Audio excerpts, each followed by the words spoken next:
Hey everybody, gonna get started real soon with some backyard baseball, some special guests. Overall, just a fun night, evening, and hope you guys can stick around and enjoy.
All right, those of you in the chat already, so far we've raised 0 out of $250, our goal. I think we'll be able to hit that. Um, I want to see if anyone's in the chat. Who is your favorite backyard baseball player that is not Pablo? There should be a donate button on the stream. I started a donation stream thing. There should be a button somewhere on Twitch. I will look for you. And then I'll probably put it on screen.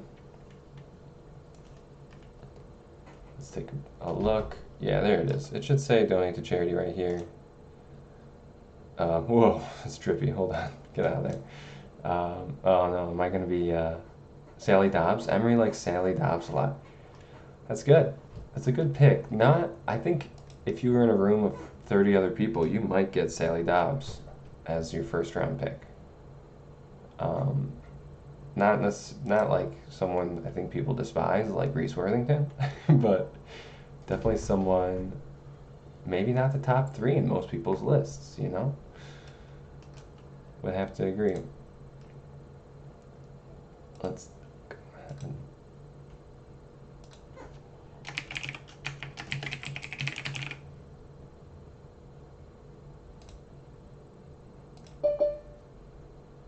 oh, we got someone joining in here.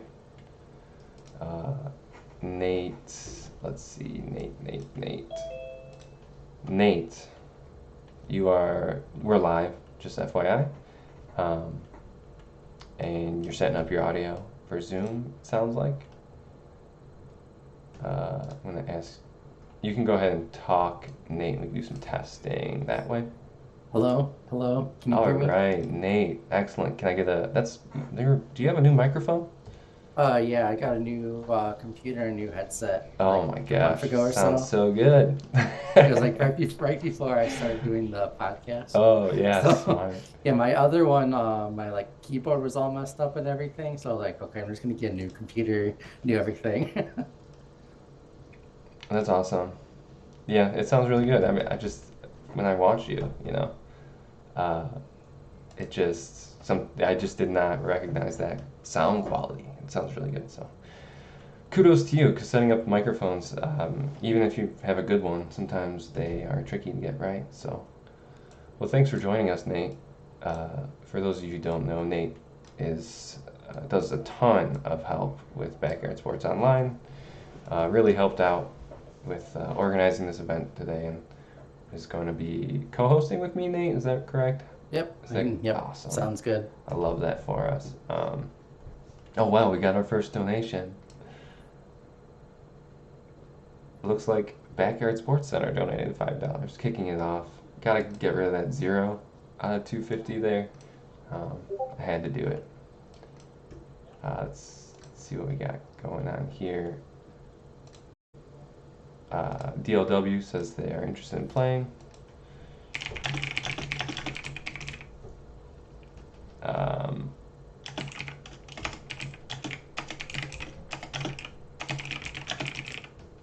Sorry about the click clacks, everyone. 1 second.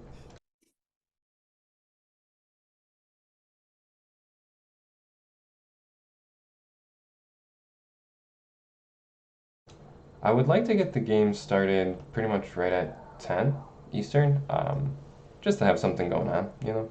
But Okay. if not, that's totally fine. DLW just mentioned. I'm gonna talk to DLW a little bit, see if he'll do a game. Um, Because Rajas is just messaged me and then he was wondering, what time you were starting and if you possibly might be interested in playing. So yeah, yeah, that's good. Rajas would be awesome because he's a two-time second place of second placer, second runner-up of the Backyard Baseball Online League. So it'll be fun to watch him play. And so the way this is gonna work, hopefully, is that the special guests all submitted a lineup of 9 players. Now, some of them have repeat players, so we'll have to decide who they get for subs.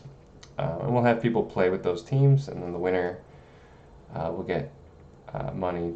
Well, you'll be encouraged to donate to the charity of the winning team. And in most cases, both charities will be uh, St. Jude's, just because I think a lot of people kind of it resonates with the community. It's a children's game, and uh, it's one of the best charities out there. And whenever I see donations for that and charities for this organization, it always feels great. Little Toon Cat goes ahead and supports $15 donation for St. Jude's Children's Research Hospital. Not only did Little Cat donate hours and hours of development work for us to get this basically to spark this community, also donating some money to St. Jude's. So thank you so much for that. The Shine Bloom says, "Here we go." Welcome, first time chatter. The Shine Bloom. Not sure if you're in the Discord or not, but it's glad to see you jumping in on the stream today. Let's see. Looks like we'll try and get a game started here. shortly, but the start time should be 10 o'clock Eastern. Thanks everyone who is here early, kind of, help watching us get a little set up. All right, so hey Nate, it looks like DLW will play.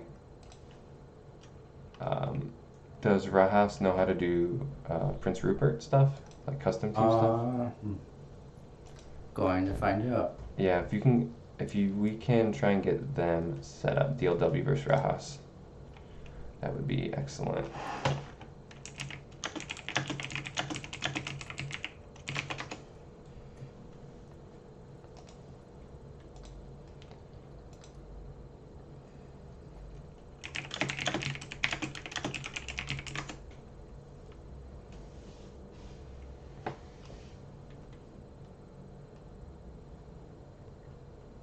Okay, Anita, so just got to figure out which two teams we want to play with. Perfect. Yeah, I've got teams listed here. We're going to go with someone who I know is not coming in, but they gratefully sent us a team. And then, well, actually, two people. We'll start with two people that I know aren't coming, but have spoken to us. We're going to have Nick Merkovich and Giraffe Neck Mark play up against each other, both representing St. Jude's Children's Hospital. So we'll have St. Jude's Children's Hospital G for Giraffe Neck Mark, who is and then Nick Merkovich, creator of the game, well, one of the creators of Backyard Baseball Universe, essentially. And we'll call that St. Jude's Hospital N, so we'll be donating based on that. And I'm going to send DLW their squad in a second, which is that one. And then, actually, let's get them into a chat. Does that sound good, Nate? Yeah, that sounds great. Okay, Nate. Yeah, you want, actually, I'll send it to you. And then if you can, try to, have them do clones or sub out people if they have combos.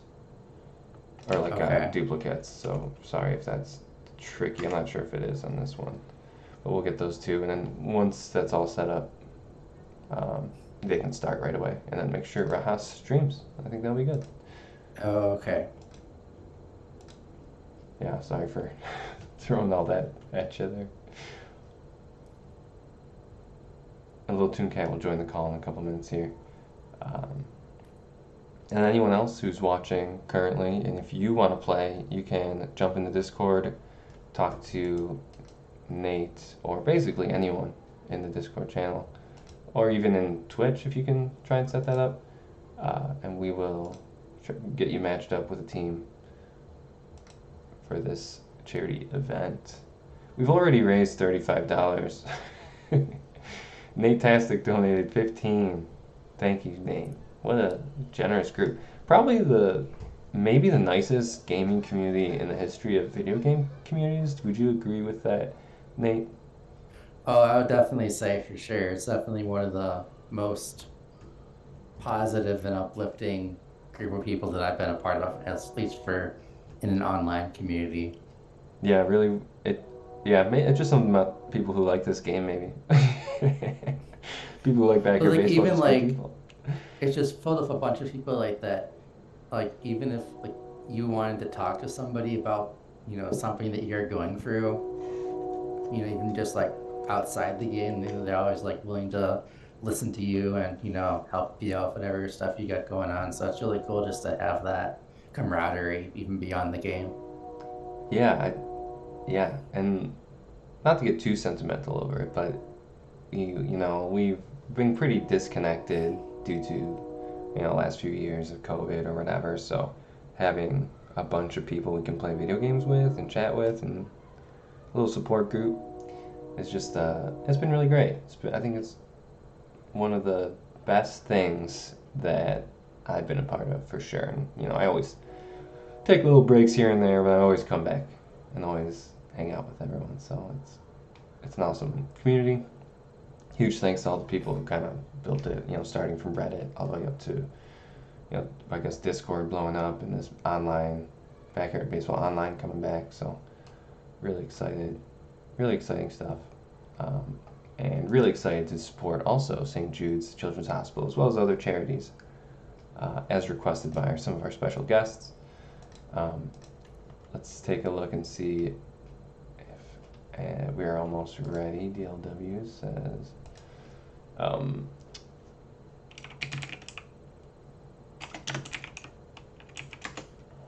Just trying to figure out who's playing with what team right now.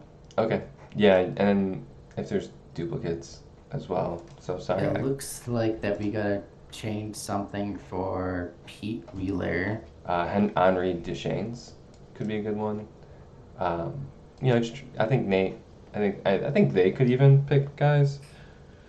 Yeah. They know So it looks the game like so well. Pablo and Pete are two that I see. Oh, my one request, I guess, is Chico is Pablo's nemesis.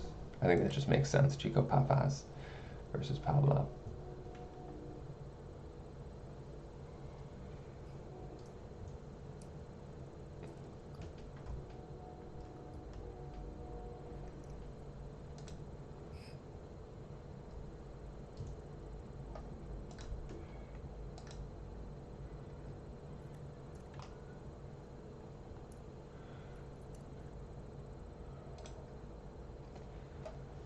If any of you have social media out there or access to Reddit or Twitter or something like that, feel free to.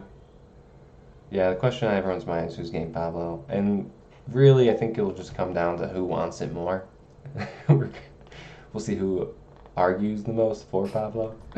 But arguably... Whoever donates more. gets Oh, Pablo. yeah, the team that gets the most donations. Now you're talking, Nate. We could really get this going. We can get this going. So it looks like that I was talking to Rajas and he's gonna take Nick's team since it has Angela DeVecchio. Excellent. And Rajas, if you're new to the online leagues, basically the Angela DeVecchio whisperer. Yeah, but highly contentious player. Sometimes some people think amazing. Many think not good at all, like ruins teams. But we've seen, Del Vecchio win games single-handedly by pitching, like perfect games, and then hitting a home run to win 1-0. So, yeah, you can't. It was very controversial in the draft, but I think it's paying off. Angela definitely a lot better in PvP matchup than versus the RBBL style of gameplay. Mm-hmm. Yeah, exactly. You can't really control Angela. Unfortunately, like if she's not being controlled, she's unfortunately a little bad at defense. That's okay. We've got a Killer Bat in here. Do you want to go by your first name or just Killer Bat? Oh, they're still joining. Whoops. It's probably takes a while to join in. But Draftneck marks. Let's see.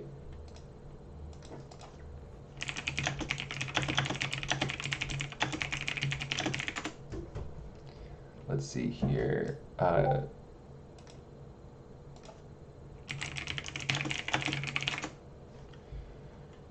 We've got the Jeff's, or someone's trying to join. Killer Bat, I guess. We'll talk to them in a moment. Killer Bat also helped organize, really got a lot of people interested in this, and a lot of special guests interested, and they'll be stopping by as the stream goes on.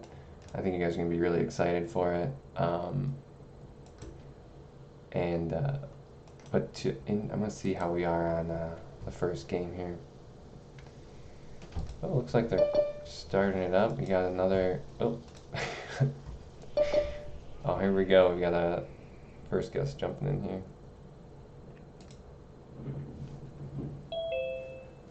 Hello, Dylan Meyer. How's it going?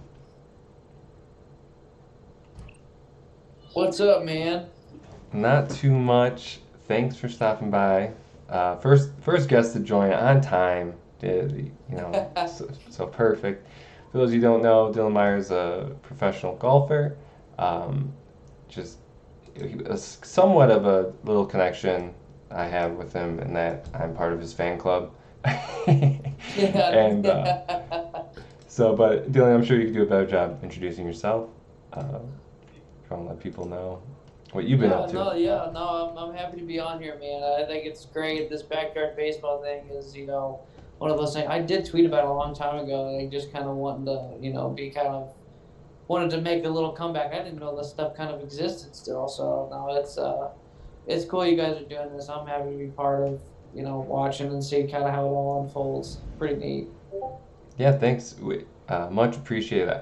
The game sold, more than Madden, more copies, and it sort of disappeared for a while. But we're really trying to get, word out and let people know that some people, I guess 30 years later, you play the game as kids, and then we all are all develop, we all have these developer skills, or, there's a few guys with really good programming skills who just bringing it back, and it's really fun. So so you played, I'm assuming you played when you were younger, is that right?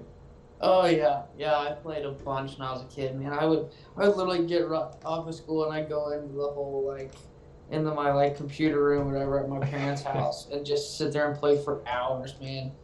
Just hoping, I guess put on and I told you the team or whatever because I couldn't get to play or whatever. Mhm. It's like Pablo Sanchez, number one, man. I mean, he's the go to the game. Yeah, later, that is one thing is everybody's picked Pablo. And so when I'm doing these matchups, some people will have to get his arch nemesis Chico Papas, who who is also really good. So, and they kind of go hand in hand. I imagine them as being nemesis. Um, Yeah.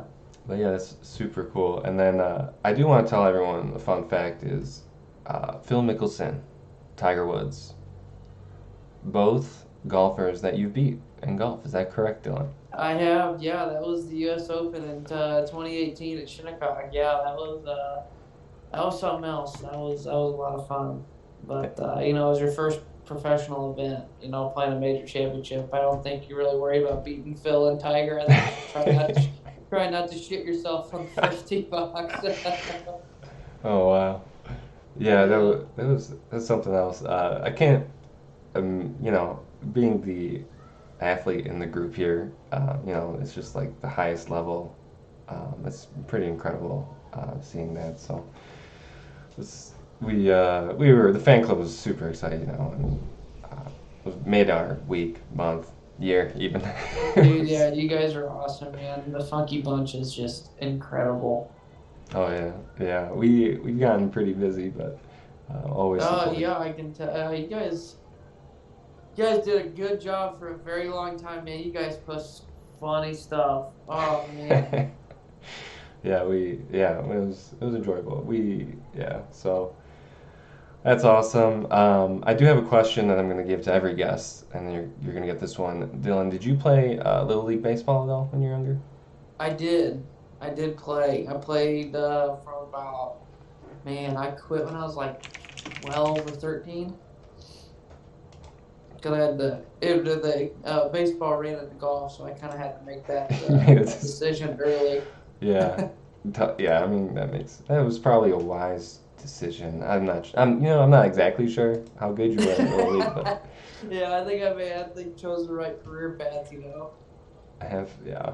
That's awesome. I guess before I ask the question, I'm gonna ask everyone: does a golf swing translate to home run swing power? Uh, the driver swing, yes, it can. We're starting to learn a little bit more about it. Is that the way the weight shifts, and if you want to hit it further, it's very similar to how you hit a slap shot in hockey, or Hmm. you hit a home run in baseball. It's very very similar to how you shift your weight into it. So yeah, So it's you could probably hit a home run. Is what I yeah, gather. that's exactly yeah. It's still on the t-ball field, bro. Nothing like. Oh yeah. Well, I'm not saying if a pro is pitching. I'm saying if you got a Yeah. batting practice, you can That's awesome. Yeah, I always love that the translation between sports and like what translates and what just does not translate. So I just Yeah. thought that's funny. So here's my question for you, Dylan.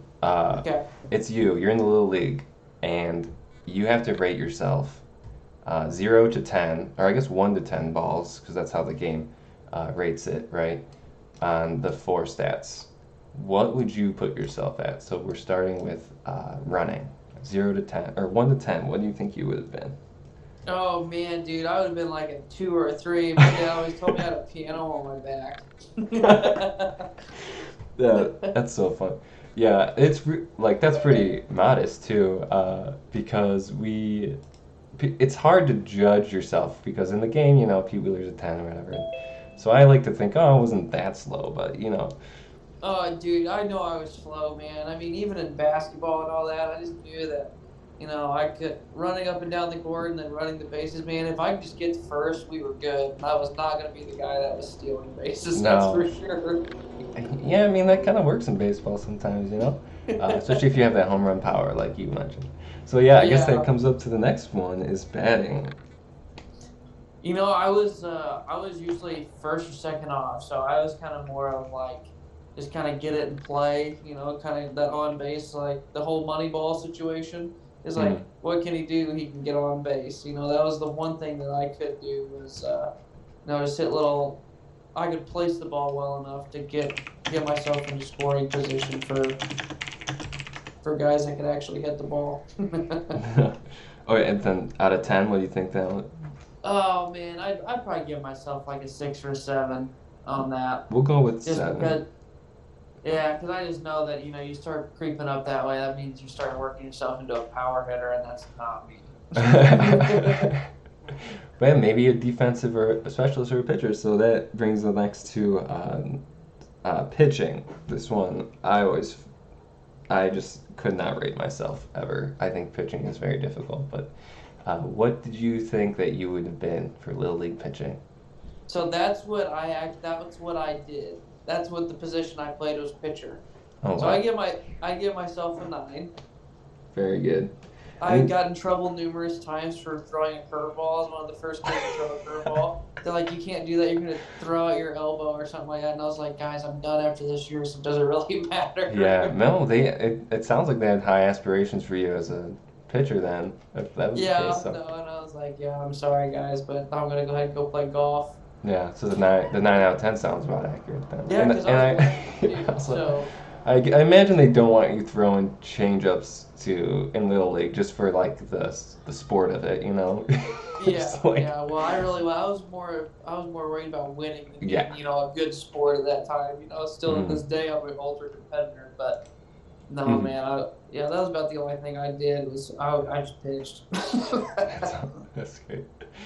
All right, and now I think that's the first person I think I've asked this who's like a special pitcher, so that's awesome. And then lastly, fielding, and this one, yeah, go ahead. If I didn't play, if I wasn't pitching, they threw me at second.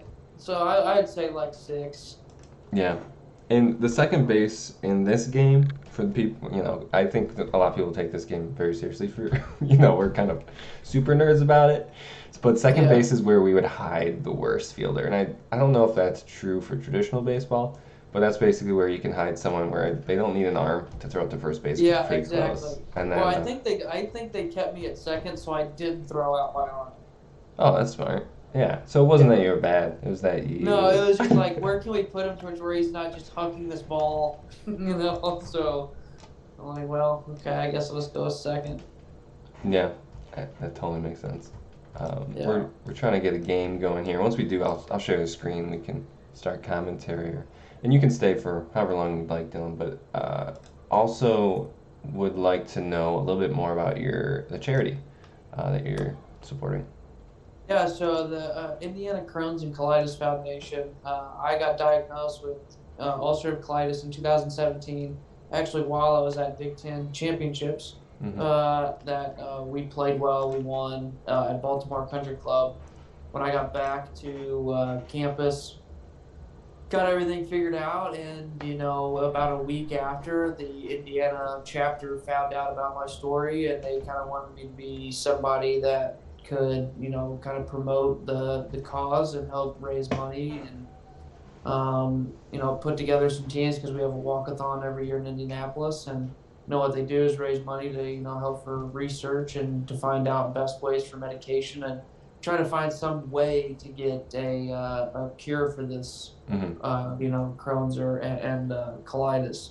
So they do a great job of, rounding up people. They host a lot of like galas and things to, like I said, raise money. And they're very aware of we're not really the forefront of the diseases to be cured and whatnot, Hmm. but they do the best they can with the resources they have. So I've been very fortunate for them and working with them and helping to try to find a cure and to get the message out there that it is. I mean, honestly, let's think about it. I mean, it is a pretty embarrassing disease. You're going to the bathroom all the time and people don't want to talk about that. Yeah. So if you're okay with talking about it and you're comfortable in your own skin, that's just going to give other people confidence. And I got numerous messages from people talking about my story and whatnot. And I share that with the foundation, and they promote those stories as well. So it's nice having people that support you. And so anytime I get a chance to support them, I do the best I can. Yeah, I think, like you mentioned, that not often talked about, but so that I think a lot of people probably know somebody, but that is suffering from Crohn's or colitis, and I know personally, I know a few people as well, and it's not as I don't know. You mentioned it is like well known in forefront, but maybe not as flashy as well, So it's really it's a foundation that I think is wonderful, and I've seen a few more athletes here and there come out and say I suffer from this, and I think that's even if people don't also talk about it as much, it's really helpful just to hear that other people are going through it as well. And I just started up the first match of Dylan. Do you know who Draftneck Mark is? It's a baseball.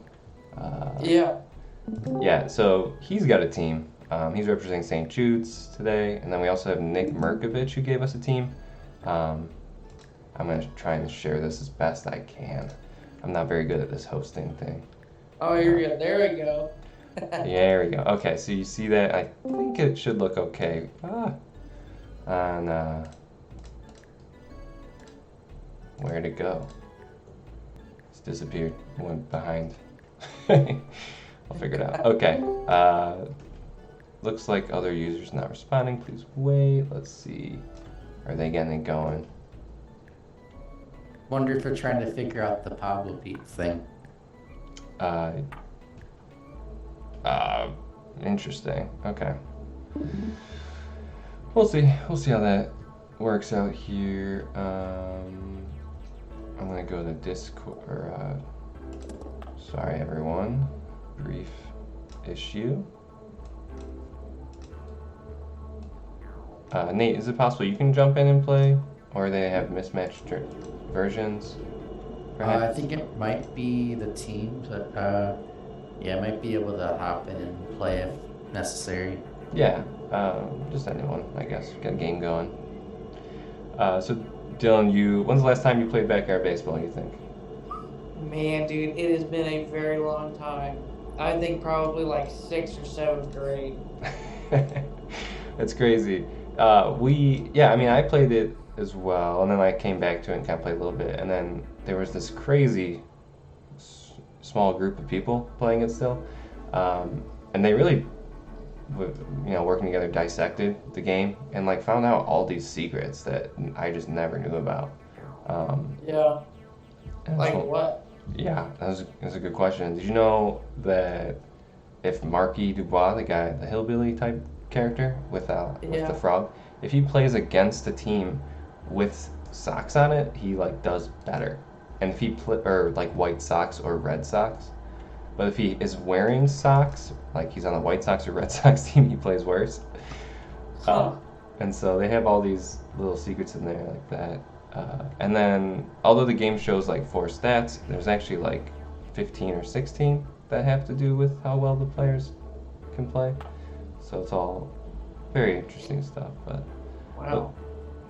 we're trying to get the first game going here. Yeah, like a lot of the like power versus contact is a big one. because players that are like Yosinda are 10 batting, but it's because their contact is like at 90 plus or whatever, but their power is less. Yeah, I don't know. I don't know if Uh, that means anything. Yeah, Since you play in so seventh okay, grade. so they have Yeah. they have like what?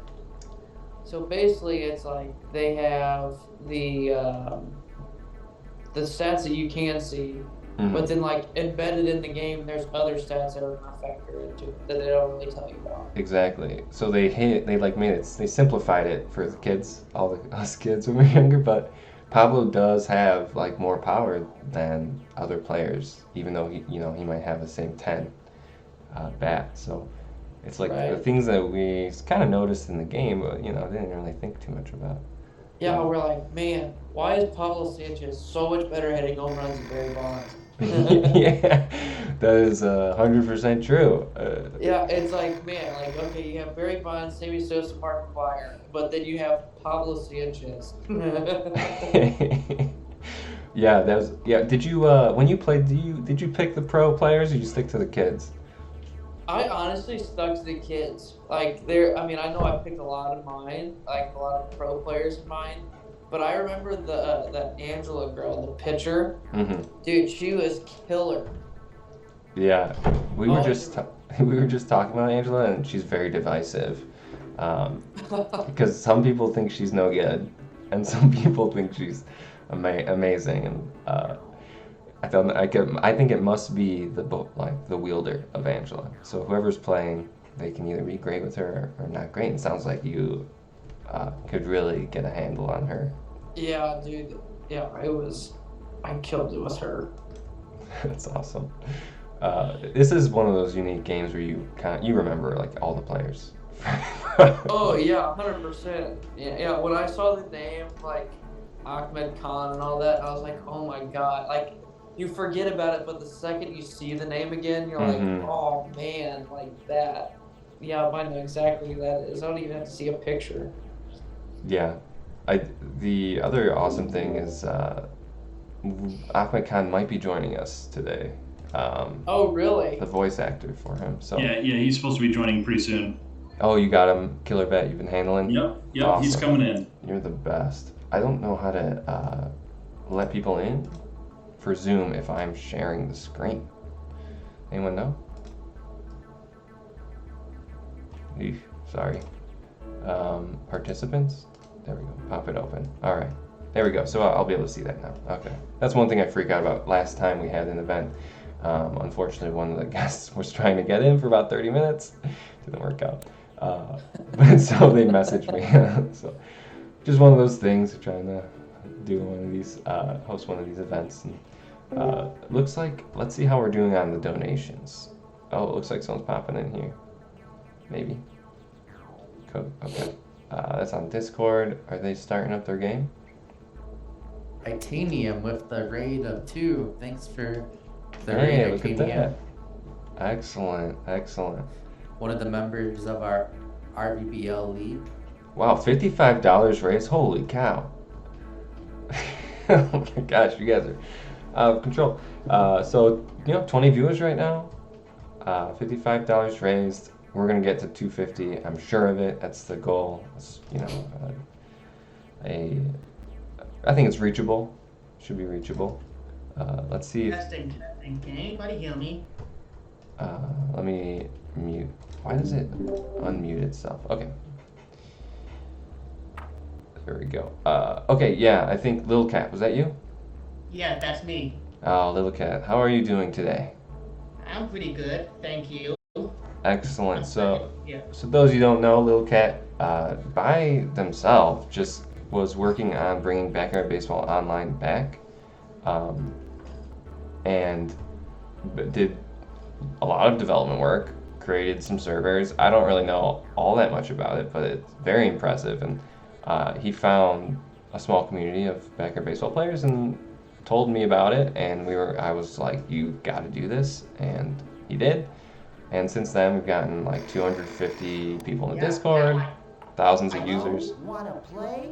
I told you all about it before everybody else, and you were like, holy Sure, I'll crap. play. I Yeah, can it, still see nothing in my head.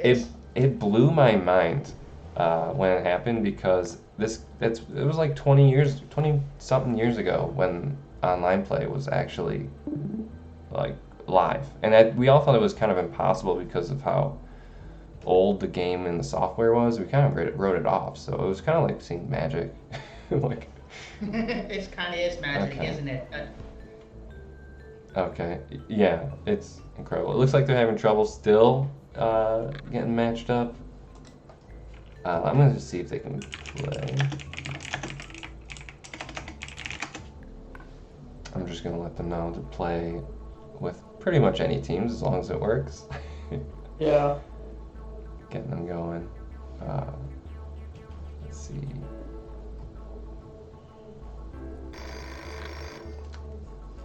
Lil Cat, I'll ask you the question as well, since you're a special guest today. How's your Little League baseball stats? And you can also lie if you'd like. No one's gonna back check this. What do you think your running would be out of 10? 0 out of 10. 0. So, I suck at everything in general. Well, maybe baseball, but I wouldn't agree with any of the, everything.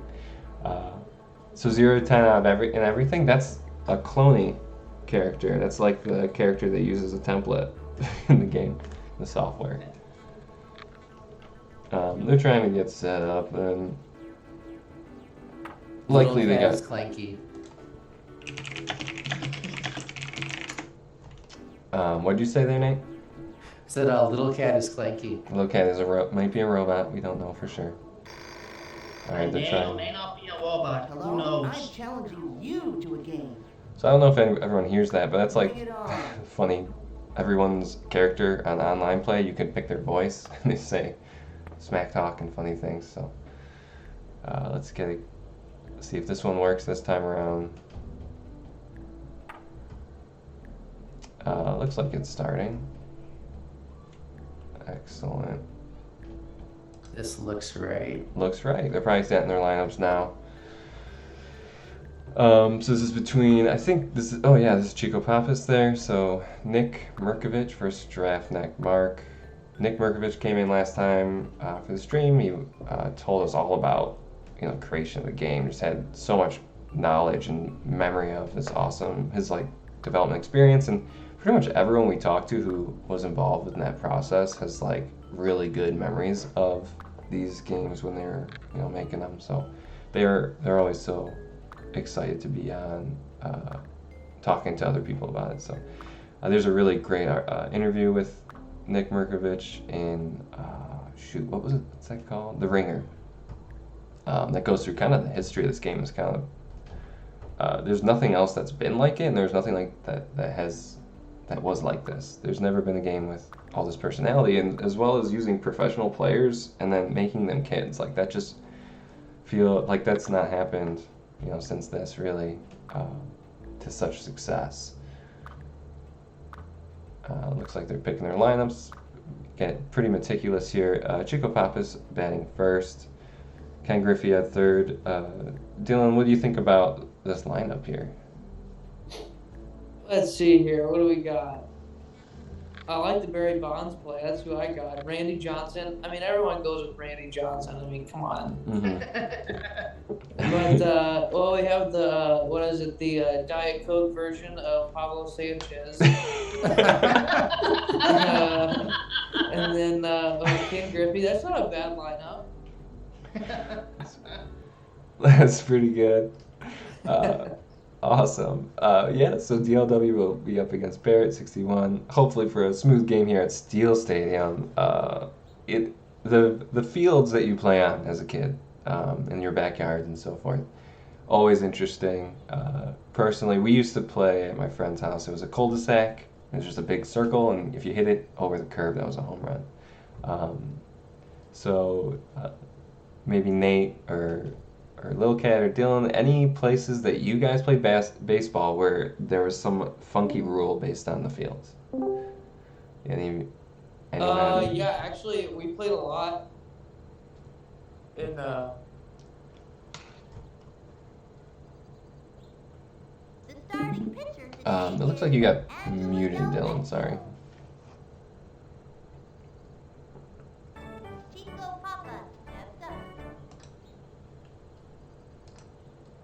I know there's been some stuff like where you only have a certain amount of players, so you have to like, okay, you hit it to left field or hit it to right field, it's automatic out. Mm-hmm. Oh, left or right field, you have to hit it right down the middle. All right, we got another person joining in here.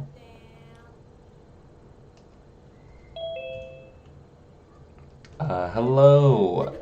Someone just joined the stream. I have an idea who it might be, but we'll need confirmation. It looks like it's Maybe Mark Lund. Mark Lund has joined. Is it Ahmed? I think it is. We'll there- give him a few minutes. I'm yeah, sure. usually it takes a It's minute for Zoom. Ahmed It is Ahmed. and Mark. Amir. And Amir. Yeah, Both of them. and I think so, and I think maybe Jorge Garcia. Maybe. I think I've someone. coached a few players over the years too, but Yeah, someone that grabbed a link of all your. So Ahmed and Amir. Yeah, definitely. We were just talking about Ahmed Khan. You know, it's a very memorable player. We're so excited to have you on the stream. Thank you so much for joining. Nice to see you. Oh yeah, there you go. You got a video right there. Awesome. And of course, as a professional voice actor, you've got a really nice mic. I have a 416 here, so. Very nice. So Mark, when did you start voice acting? Was Backyard Baseball one of the first? It was an earlier one. Yeah, I was a broadcasting major, but I also worked in theater in college, and so I had a little bit of background in both. And when I got married, my wife started a talent agency, and she's just like, "I'm going to send you out for some voiceover auditions," and I was like, "Okay." And I was working in audiovisual at the time, and she sent me on some gigs, and I booked them, and it's like, oh, this is kind of fun. So started doing that. She sold the agency to remain a talent with it. So we kept, I did some on-camera work, and then a few years later, I was still with that agent when I booked this, and so I got this audition for these. I had done some video games, and agent, actually, we were both supposed to audition, and my wife and I, and I auditioned either the week before or the week after we had our first kid, and so she was very pregnant, and this was back in the day when you did all your auditions at your agent's office. Very, very, very few people had home studios back then, and she was supposed to go for the very first Backyard Baseball, and was supposed to audition. She's just like, she wasn't up to it. I think it was after he was born. She was home and could have gone, but was just so exhausted. Yeah. And she didn't go. And I went and I booked it, Amir and Ahmed, and then did some other things. And then she was like, oh, shoot, because you just never know what your odds are. Yeah. So then she finally then auditioned for Backyard Football and ended up playing Brett Favre. So she did end up on the games in one role. Oh, later. I love Brett Favre. Of course, because I was one of the main roster, then I was on, football and soccer and hockey and, a bunch. That's awesome. So she ended up getting a little, but she was like, oh, shoot, but it was one of those where, you just had a baby and she was just exhausted. Yeah. Yeah, but that was an earlier gig of mine. I mean, I've been doing it ever since over the years, changed agents, and have done pretty well in Seattle, and have a couple of agents in other parts of the country. But it's still a part-time job for me. Okay. I work full-time at a theater company as a set designer, sound designer, that kind of thing. So where my wife also works. So that is awesome. Yeah. That's incredible. Yeah, so it's been a side thing of ours. We have a home studio and have some regular clients, and then get auditions through different agents. A lot of industrial stuff, but broadcast, and there's not a lot of video game work not as much in Seattle as there used to be back in the late '90s and early 2000s. When Halo was here. Yeah. Fear was a video game series that was here. Just a whole bunch that were like humongous, all kinds of stuff, and a lot of that moved to LA or other regions. So, but yeah.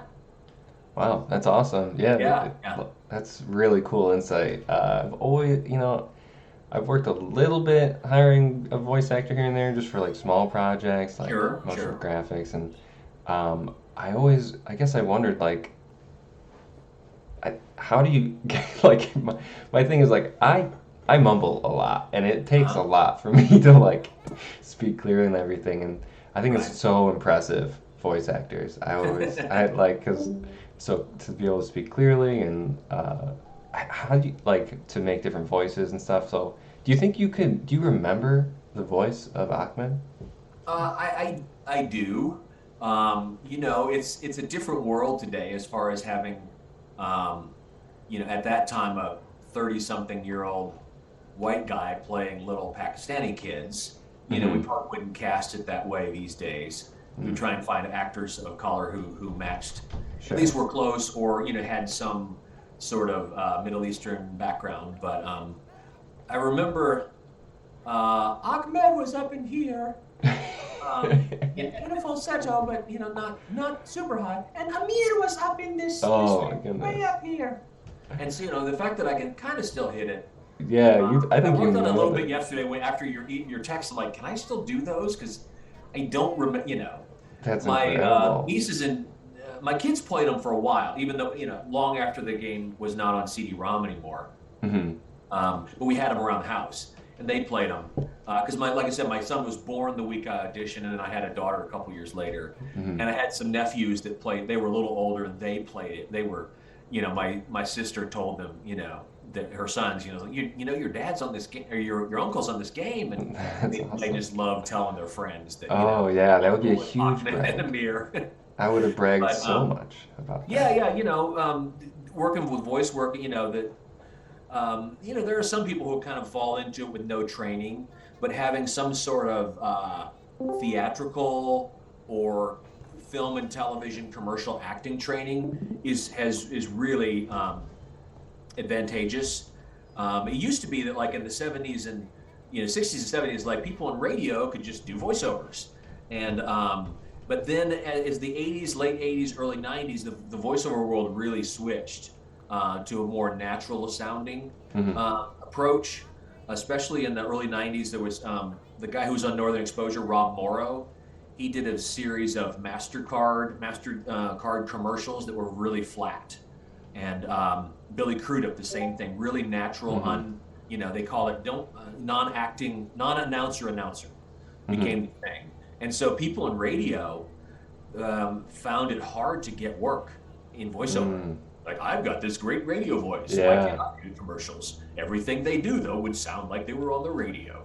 Um, and it just, and I came from, like I said, I was in broadcasting, but I also was a theater actor and an improviser, and had done that kind of thing. So voiceover world really changed, and especially with things like gaming.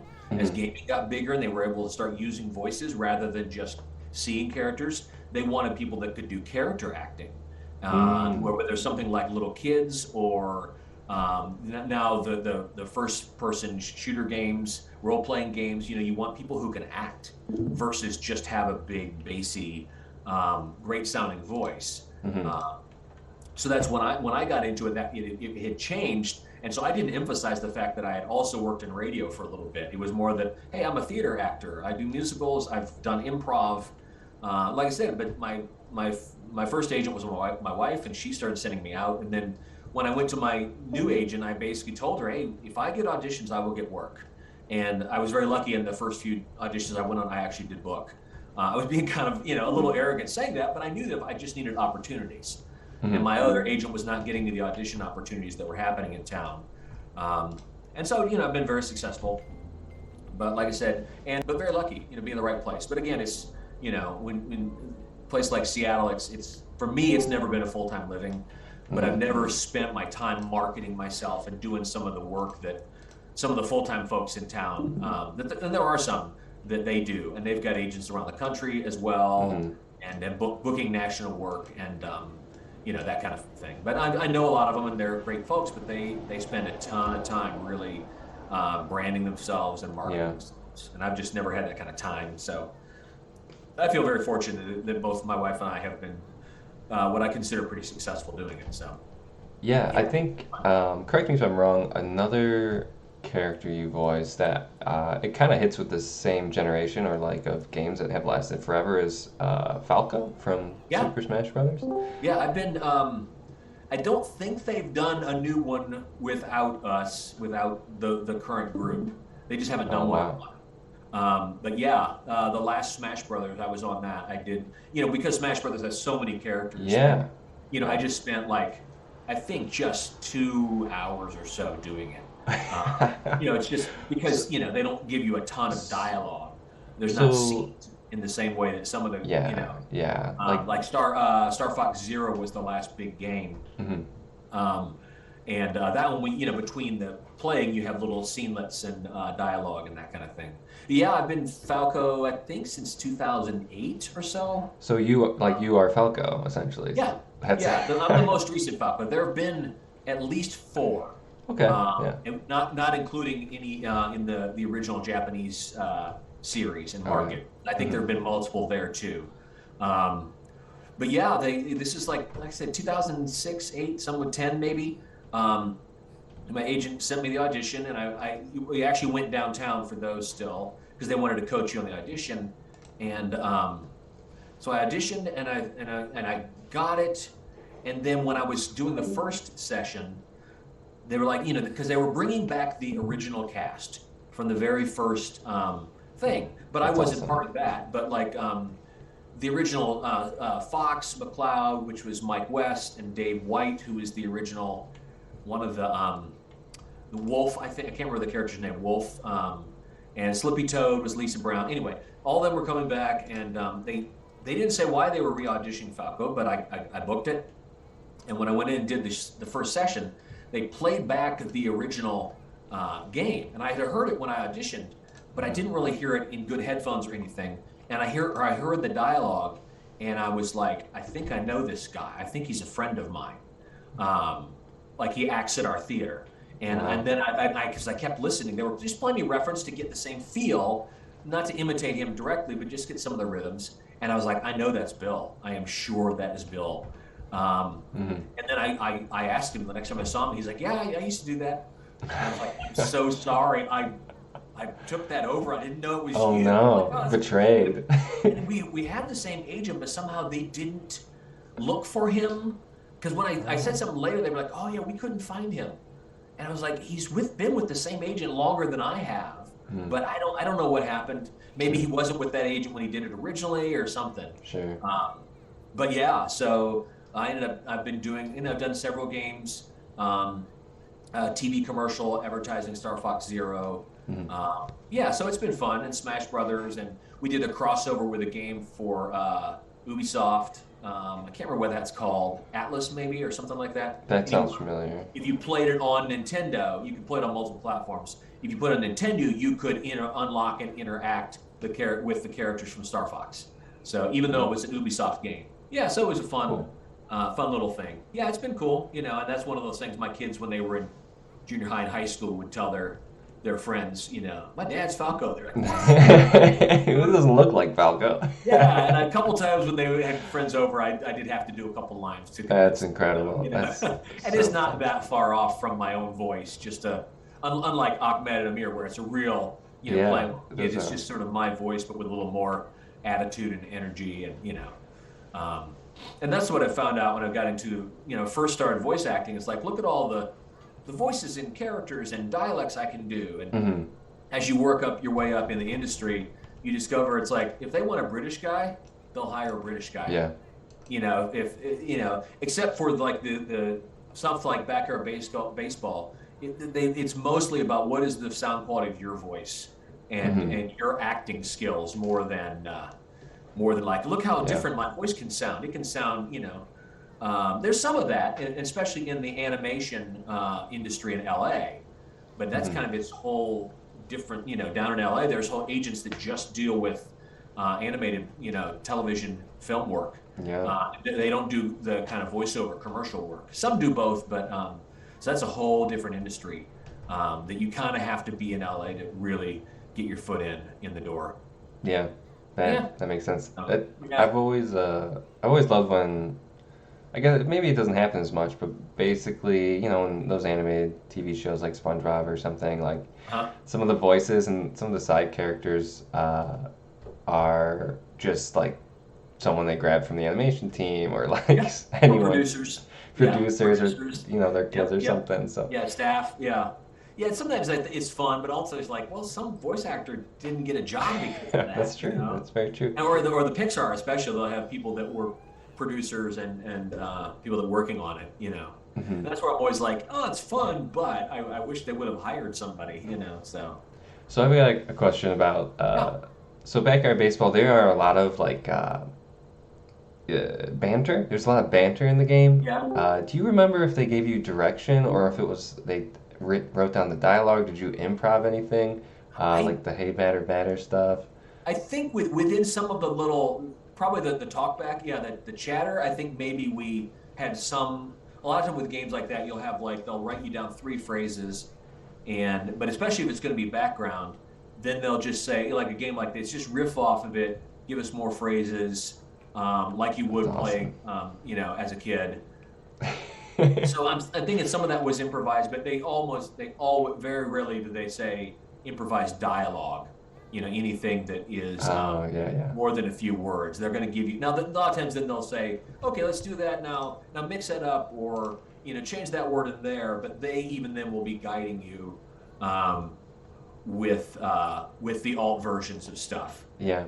So, but within any of that, they'll sometimes then they'll say, "Do you have any ideas?" And if you have one, That's whether great. it's this game or other things. But a lot of times, especially with like the Nintendo stuff, they've got 15 pages, and each line has its own number. That's all going to get programmed and all of that. So they don't have a lot of room for you to just be creative. Within your own, like I have an idea. I want to write down, do some lines. You show up, you read what they tell you, and if they tell you they want some improvised stuff, great. But it just varies with the project. Yeah, that makes sense. I think Yeah. for backyard baseball, for direction or something, did they say something along the lines of, okay, Ahmed just did a double play. What do you think? Go. Here's your line. I don't remember that they may have. I really don't. Mhm. Off the top of my head, it was so long ago. Yeah, do you remember anyone that you may have worked with at Humongous? Not a Humongous. If I suppose I'm pretty good with faces and names, but like if I met them, maybe if I like in person, Mhm. but off the top of my head, I don't. Okay. There've been just 1,000. I mean, It was a long time probably a ago. little bit of 1,000 sessions with people since then. Sometimes you remember particular sessions if you're working with another voice actor, Mhm. and there's a few producers I remember just because the spot was unusual, or like the more recent ones. Like the later Nintendo ones. I remember those producers, but like at Humongous, just off the top of my head, I don't. If one of them were to pop on and say their name and I heard their voice, maybe, yeah. Yeah. But I can't, nobody stands out off the top of my head, but unfortunately, wish I could say, yes, I remember every one of them. Mhm. Yeah, I've got another question, something we ask our guests. I think it's always fun, did you ever play Little League baseball when you were younger? Oh, Little League, yeah, I played, I think I played a few years when I was really little, like, that kind of like 3rd, 4th grade. And then I moved, and then I played another year or two, and then I played 1 year of like 7th grade baseball, I think, school. And I was never great. I was pretty fast, so if I could get on base, then I could steal a base. But Mhm. I got walked a lot Interesting. and struck out. Yeah, I wasn't great. I was an okay athlete, but I was like manager of the basketball team. And I ran track a lot, because like I said, I was pretty fast, skinny little kid. So, but yeah, I Okay. played a little bit, so enough to. And I was a big St. Louis Cardinals fan when I lived in St. Louis, and then we lived up near Chicago.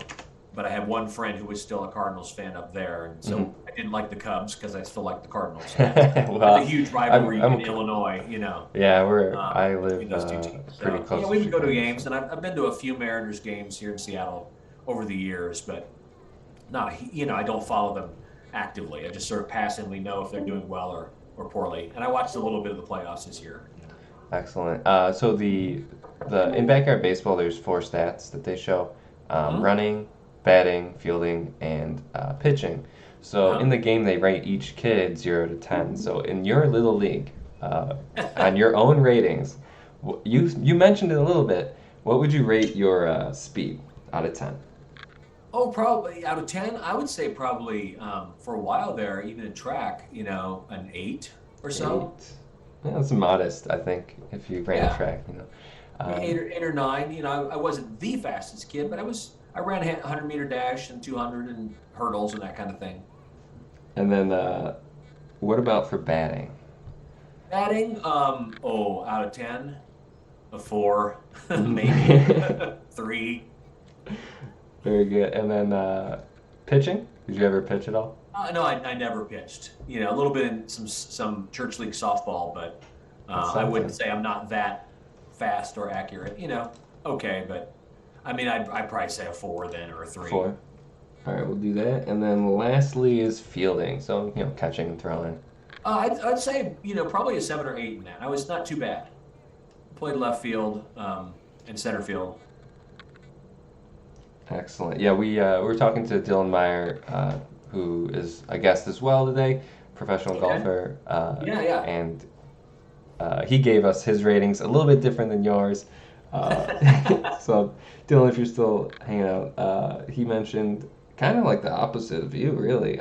He said he was a 3 out of 10 in speed, so you got him there. Okay. So you're a little faster, but he said he had some pretty good power. And we talked a little bit about how the golf swing translates to home run power, and Oh, he yeah, gave that's us some interesting. good insight about that. And how, Yeah, because it's a different kind of swing, but different use, same muscles, but how you're using them. Yeah, interesting. Mark, do you ever play any golf? I had played golf one time. So it you was did like- really well, I'm guessing. It was like me and my dad and uncle. This is when I was like, my kids were maybe, I don't know, 5 and 3 or something. It was visiting my parents, big family reunion thing. And I played with like my dad and my uncle and 2 of my brother-in-law. And my dad had only golfed a few times. My uncle was a big golfer in Minnesota, and my one brother-in-law, big sports guy, golfs all the time. And my other brother-in-law had never golfed before either. So he and I were like, sort of like accuracy on parking the golf carts, and we played, but I just did terrible. I just haven't ever done it enough. I played a I little know bit enough last about week. I know a little bit, and occasionally when I'm flipping by a TV, we'll watch a little bit. And I've got another brother on my wife's side he golfs every weekend. He picks his vacations by where he can get the best course. And, wants to go to Scotland someday to golf and that kind of thing. Yeah. So I've got golfers in my family, but no, with theater's a profession that's hard to have a lot of time and or money to do that kind of thing. So just never took it up. Yeah, totally makes sense. But yeah, I have if you can see it probably on the screen. Got a game going here. It's 1-1 in the top of the first. Yeah. If you recognize this game from years ago, I don't know if Ahmed's in the lineup right now. But Yeah, I'm seeing like a couple of blondes out in the field. Oh, the Weber twins, yeah. Yeah, And then we have Maria Luna catching over here. yeah. Like I said, with unless I saw a close up of them, I didn't find their pictures yesterday pop up when I was looking up who else was in the game. But so Barry Bonds. You said your wife voiced a bunch of characters? she did Brett Favre on football. Yeah, Brett Favre has in backyard football has like the southern drawl or like southern, and it's That's so her mom was good. from the South. Her mom was from Mississippi, so she could right. lock in a It's- southern pretty easily. It's really good because I thought it was funny the kind of voices like what do these guys sound like as kids? Exactly. And so I think she nailed it, and Brett Favre's pretty. The character people like playing with them a lot in backyard Yeah, football. so that was my wife Karen. Yeah, she's still doing voiceover work. She's not as active as I am, but she still books things and has had some regular clients that for some regional, like a regional store down the south. It's kind of like Michael's called Garden Ridge. If you've ever heard of that, she was their person for like 6 years. and we just get scripts at home and do them here, and I'd send off the audio, and they put them on TV. So that was That's awesome. great gigs like that. You don't have to leave the house, but yeah, I think baseball. I did Alfonso Soriano, I think maybe, and then I know I did Steve Nash on basketball, and I think Reggie Bush on football. I'm not sure. Yeah. I did a few different people over the years, but yeah, Ahmed and Namir were the two main roster players. Yeah, two iconic players. Yeah. Well, like right now, Ahmed Khan in the league we have, it's we play against each other and keep crazy stats because that's how big of nerds we are. Ahmed Khan has the best batting average right now, one of the league's Oh, really? good. So he hammers the ball. So you're doing well with him. That's funny. So you are Oh, wait. playing well this season, Mark. I'm assuming no, because these are online games, do they not have any voices involved or any of that kind of thing? Or do you guys have voice Yeah, actors on those? they're voiced. I have okay. the audio's not on right now, but yeah, all the players. Oh, okay. You could turn off the voice, I guess, if you're playing. But we leave them. Most people leave them on, and we hear them say things. Every player has like a different home run Okay. dialogue, so I'm not sure exactly what Ahmed's is. But let's see. Yeah, Ahmed's a big favorite. I don't know if anyone knows offhand. Maybe the person who's been hitting all the home runs with him this season. But yeah, it's really something. It's the amount of dialogue they have in this game was just I can't think of a game that's this old with this or a sports game specifically that did dialogue for 30 characters. It was usually like generic guy 1, 2, and 3, and then they just kind of randomized it or whatever. Yeah, like I said, as computers and gaming systems got more sophisticated, it was one of the early ones that I remember having that kind of depth for that many characters, and having the play-by-play announcers. Was Sunny Day one of the announcers? Yes. Okay, because that was Jen Taylor, right? Yeah. Yeah. So, she's done obviously really well with Cortana. Yeah, we talked to her, tried to get her on, but she had to do some Halo event. Yeah. Big time, right? She's super nice. Like I said, I don't know her that well. I designed sound for a play that Pride and Prejudice here in Seattle that she was in a number of years ago. She's done it several times with a local company here, but and I think we tried to get her to do a play at the theater company I work at. She was interested, and we almost had her, but she had some other like corporate gig or something. This is back 5 years ago, so certainly before the series. But yeah, she's a great on-stage theater actor too. So, but again, that kind of like, oh, she's a great voice actor because she's a great actor. And that's kind of how the industry has changed from voiceover to voice actor too. Yeah. Just emphasize it. It's more than just, oh, you have a nice sounding voice. Yeah. And there's plenty of people that are great voice actors who the tone of their voice is not necessarily great or pleasant, but they're very distinct and unique, and that's what makes them great. Because you hear a TV commercial with their voice and they just draw you right in because they don't just sound like every other guy on the radio. So Yeah. Jen's lovely. Like I said, don't know her well, but she's very well thought of here in Seattle. I don't know where you folks are located. That's good. We're all around the country. All around the Mostly, country, shockingly, like the Midwest for some reason, backyard baseball was extremely popular in the Midwest. Yeah, that's where my nephews are in Indiana. That's where when they were growing up. It spread like a virus essentially through. From Indiana. Yeah, Dylan Meyer's from Indiana as well. And then we have like 7 or 8 other people I know for sure from Indiana of like the couple hundred or so. Yeah. One of my cousin's kids in Minnesota played it too. I remember that. Yeah, we would it was. It was like the first game we all pirated, like in 6th grade or whatever. It's like you would get your game, you'd download it using like the one format where it saved to your computer, and then you were like, okay, I need to show my friends, and like you bring over the disc and you download on their computer, and you kind of didn't know that you were copying the game, and like I think that really helped the spread of the game really, and I think most of us who still like play it, we've bought the game like 3 or 4 times, just because you want the disc and everything, and you get a new computer and you forget about it or something. So it's very, very cool to hear that. I did want to mention that I've been missing this, but we've been getting a lot of donations for St. Jude's Children's That's Research. great. That's absolutely $130 now. Amazing just donated 25, and yeah, really a great community, just super Yeah. good community. Golf Kid says Midwest was popular, probably due to the winters being cold. Yes, staying in like video games. That is Yeah. definitely something to do with that. And then we had someone ask a question for you, if I can scroll up and see it. Did you think that the game, when you're doing the voiceovers, did you have any expectations that the game would become like a cult classic and we'd be kind of 25 years later talking about how awesome it is? No, I mean, I didn't think it wouldn't become that. I just, it's you do a gig and you're like, oh, that's cool, and now people know about it. And then at one point, as I remember, I saw it like at Toys R Us. It made it from CD-ROM then into either Nintendo or Atari or some other platform that wasn't CD-ROM. Mm-hmm. That's when I thought, well, these will only last so long because computers will get faster, new games will come out, Mm-hmm. So I didn't know. I certainly didn't necessarily think it would last this long, just because of technology and how any of the entertainment industry sort of evolves. But it was a super fun thing to play. Like I said, I played because when I got my first copy, my son was an infant or a toddler, Mm-hmm. So I played it a few times.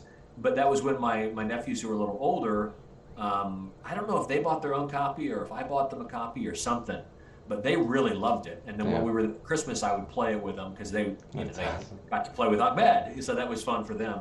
And then when the more other sports came out, we did football. I was like, oh, they got a lot of opportunities here to see how many sports they can do with these characters. So for me, it was just fun to see it continue because. With the other sports, it meant, hey, I get another chance to do this set of characters. So, Yeah. but having the text yesterday I got, I literally got, it was a random number that said, "Are you Ahmed Khan?" I was like, "Yes." Who is this? That might have been Killer Bat or Yeah, that was me. It was Jeff. Yeah. Yeah. But and because I get random emails, especially since Falco, Mhm. saying, "Hey, can you sign an autograph for me?" And I'm like, "Well, you send me a picture, of course." And I've done a couple That's of awesome.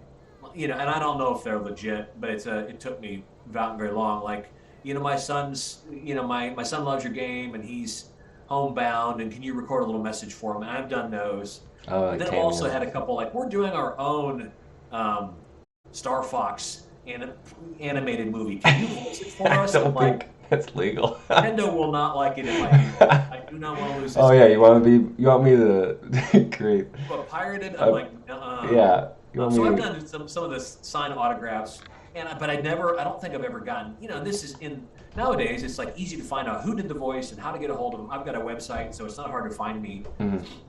But back in the day of backyard baseball, I didn't have a home studio. I didn't have a website, so people couldn't just find you and tell you they play the game. So it's cool that you guys are still doing this. I had no idea that this online version was a thing. Yeah, I it's got the text yesterday. I'm like, somebody did this because I know you can go to wikis and find who was on the game. I've done that before just for my own curiosity. yeah, And it's listed on, I think it's listed on my IMDb page Mhm. as a game I did early on. It's on my resume, as an early game. So it's one of those things that I still, people who know what it is know what it is. I just had no idea that it was more of a cult thing yeah, yeah. until yesterday. Yeah, I mean, it really, people like just still kept playing it years later. Whether I didn't know of any community, or I guess it was very small, but we really kind of worked to trying to get the word out. Like, people Yeah. still playing this, we can talk about it, and it's fun. And it's one of these It's games fun. that lasts forever because it's a 2D animated game that, no matter what And the quality. nostalgia, and it's Yeah. sort of the kind of thing that in that category of casual gaming where it's not high intense and you're not. Yeah, it does get into, you could get pretty intense. So, but Yeah, you know what I'm saying now. yeah, It's not- exactly. It's not first person shooter role playing things. Yeah, yeah. There's And so it's pretty straightforward and fun and yeah. Oh, there's Randy Johnson. yeah. Randy Johnson's on the mound, gonna yeah. just be tough to hit against, really. Larry Walker, child Larry Walker, up to that. Yeah, it's definitely a game where it's hard to you know, a lot of times people talk about toxic, or like video Uh-huh. gamers can be toxic. Oh, yeah. That is just not in this community, Well, really. exactly. Yeah, Because it's such a wholesome game. Mhm. Wholesome Midwesterners yeah, it's play super, a bunch of super games. chill and fun, and yeah, there's nothing that's yeah, they're gonna get out of control with it. Yeah, Hmm. certainly no violence or Yeah, yeah, definitely. And even like if you try to hit the players, it does not. Like you right, can- doesn't work. Yeah, Yeah, they do. They did a lot of really nice job. They did such a good job, like making this game last forever. Or yeah, that's really very cool. thoughtful. So It's really cool. I saw that Little Cat, is that the name that was somebody who I'm just seeing the name on the screen here. Yep. That worked on creating it or adapting it for online. Or Yeah, how that Lil works? Cat could probably explain it better than me, but basically just on their own, kind of just took it as a little challenge to try and bring online back. It ended in like 2003, and Yeah. he had to reverse engineer a lot and did Oh, a I'm lot of sure. work on their own, and then basically was doing that, and I think found a group of us um, online and just was like, "Hey, look at this," and my mind was blown. Yeah, yeah. Last year we had the creator Nick Merkovich, who was one of the creators, and Paul Osorio was one of the developers, and they just were like in shock and like so excited about it. So All the people were playing it. Yeah. yeah, yeah, and you know, being able, when I was a kid, like I think they might have had it online for the 1 year or so Okay. that I was playing it, but I never could because I didn't have an email address and like Ah. so it's one of those things that felt like it was lost in time, like Sure. Sure. and so to bring it back, I just think it's so cool. And Yeah. No, I keeps had it no going. idea. Like I said, it's a very random text. Yeah, well, Killer Bat really sent out, you know, we did a really nice job grabbing a couple folks to help us I'm really sorry, celebrate but- this. I'm sorry, but I'm watching the game right now, and apparently Randy Johnson got a home run. Yeah, Oh, the chat's gosh. going wild right now. I was trying to talk during it, but the ball got stuck like in the fence, and then Randy Johnson ran around. Oh, I saw them up there by the fence. Yeah. Yeah, A so pitcher getting a home run. Nice. big moment there. Hashtag glitch for Did the you see kids. the Kenny Lofton moon slide? He slid in a second, and then I think he clicked back, and he just kept sliding backwards towards first base. Like a I saw that. I saw that. That was hilarious. that was really good. Yeah, well, we'll have to see that. I think Randy Johnson scoring a home run deserves a few more donations to St. Jude's. Let's check. I think you're right, Javelle, for sure. Yeah, so let's go, guys. Come on. Yeah, if Randy Johnson has another home run, I will be donating another $20. Just saying that. Put me down for that to help support the cause. But Mark, thank you so much for being here with us. You can course. stick around for as long as you want. Sure. Yeah. No, this is really cool. You guys are doing this. Yeah. Awesome. Excellent. We'll have to get you and your nephews back in on this and playing. Because you can play each other now. You don't have to be there for Yeah, the first time. my the one nephew that was the oldest one, you know, he's living in Colorado and is like an IT computer with the security clearance guy for the Army. You know, that's how long ago it was. Bring him on the team. We need more devs. We need more Yeah, I developers. should, and he's got kids now that are, you know, taught like kindergarten age. So I'll mention that and let him know because I'm sure his kids would Oh, we would might just enjoy it. You yeah. know? Yeah. It's great. We are mostly all in that age range when the game kind of came out or whatever, but there are a few younger folks who still play and the older as well. And it's really funny to think about. Also, we've had like dad and son people like playing together and like Sure, it's yeah. crazy how the game's lasted this long or whatever. We're really hoping that we can get some more like the younger kids into it so they can keep growing the game and keep it going Yeah. as we all get older and start to, you know. Yeah, I'll mention it to them. Like I said, they're like 28 and 26, and Oh yeah, so they didn't play it right away because they were a little too young. But in those few years where they were still making them, you know, is when they found out I was on it, that piqued their interest, and I played it with them a few times, I think, at their house. But yeah, funny. It's very cool. Thanks for inviting me too. That's super fun to yeah, it was get awesome. it still going and we'll talk a little bit about the voice industry and all that. You know. Yeah, it's incredible to hear about all that and how it's all changed and everything. Yeah, it's really evolved, and especially with with technology and the internet, it's the industry has really evolved and changed because there's the people can sort of do their own thing, and there's sites that you can just get auditions from, either pay auditions or free auditions, and the competition. It used to be a very kind of small, select group of us in Seattle that got auditions and booked work, and now. You know, when I do get an audition, I could be auditioning against 10 people here in Seattle or 100 people across the country, and you know, you just never know. It's but I've gotten the opportunity to do work that I never would have before too. So you know, I've got clients that don't live in Seattle and they just email me scripts, and I do stuff for them in other parts of the country. So That's awesome. yeah, technology changes everybody's jobs. And 25 years from now, there'll be another game. You know. The thing we don't like in the voice industry is they have these software programs now that are AI voices, and you know, so you put your copy in and it creates a voiceover for you. I've not been impressed with any of them yet, and I can always pick them out. Yeah. But, you know, there is that uncanny valley with visuals. Definitely. I think there's an uncanny valley vocally too, where I don't think human voices will ever be replaced. No. In the high end and people that care about the details.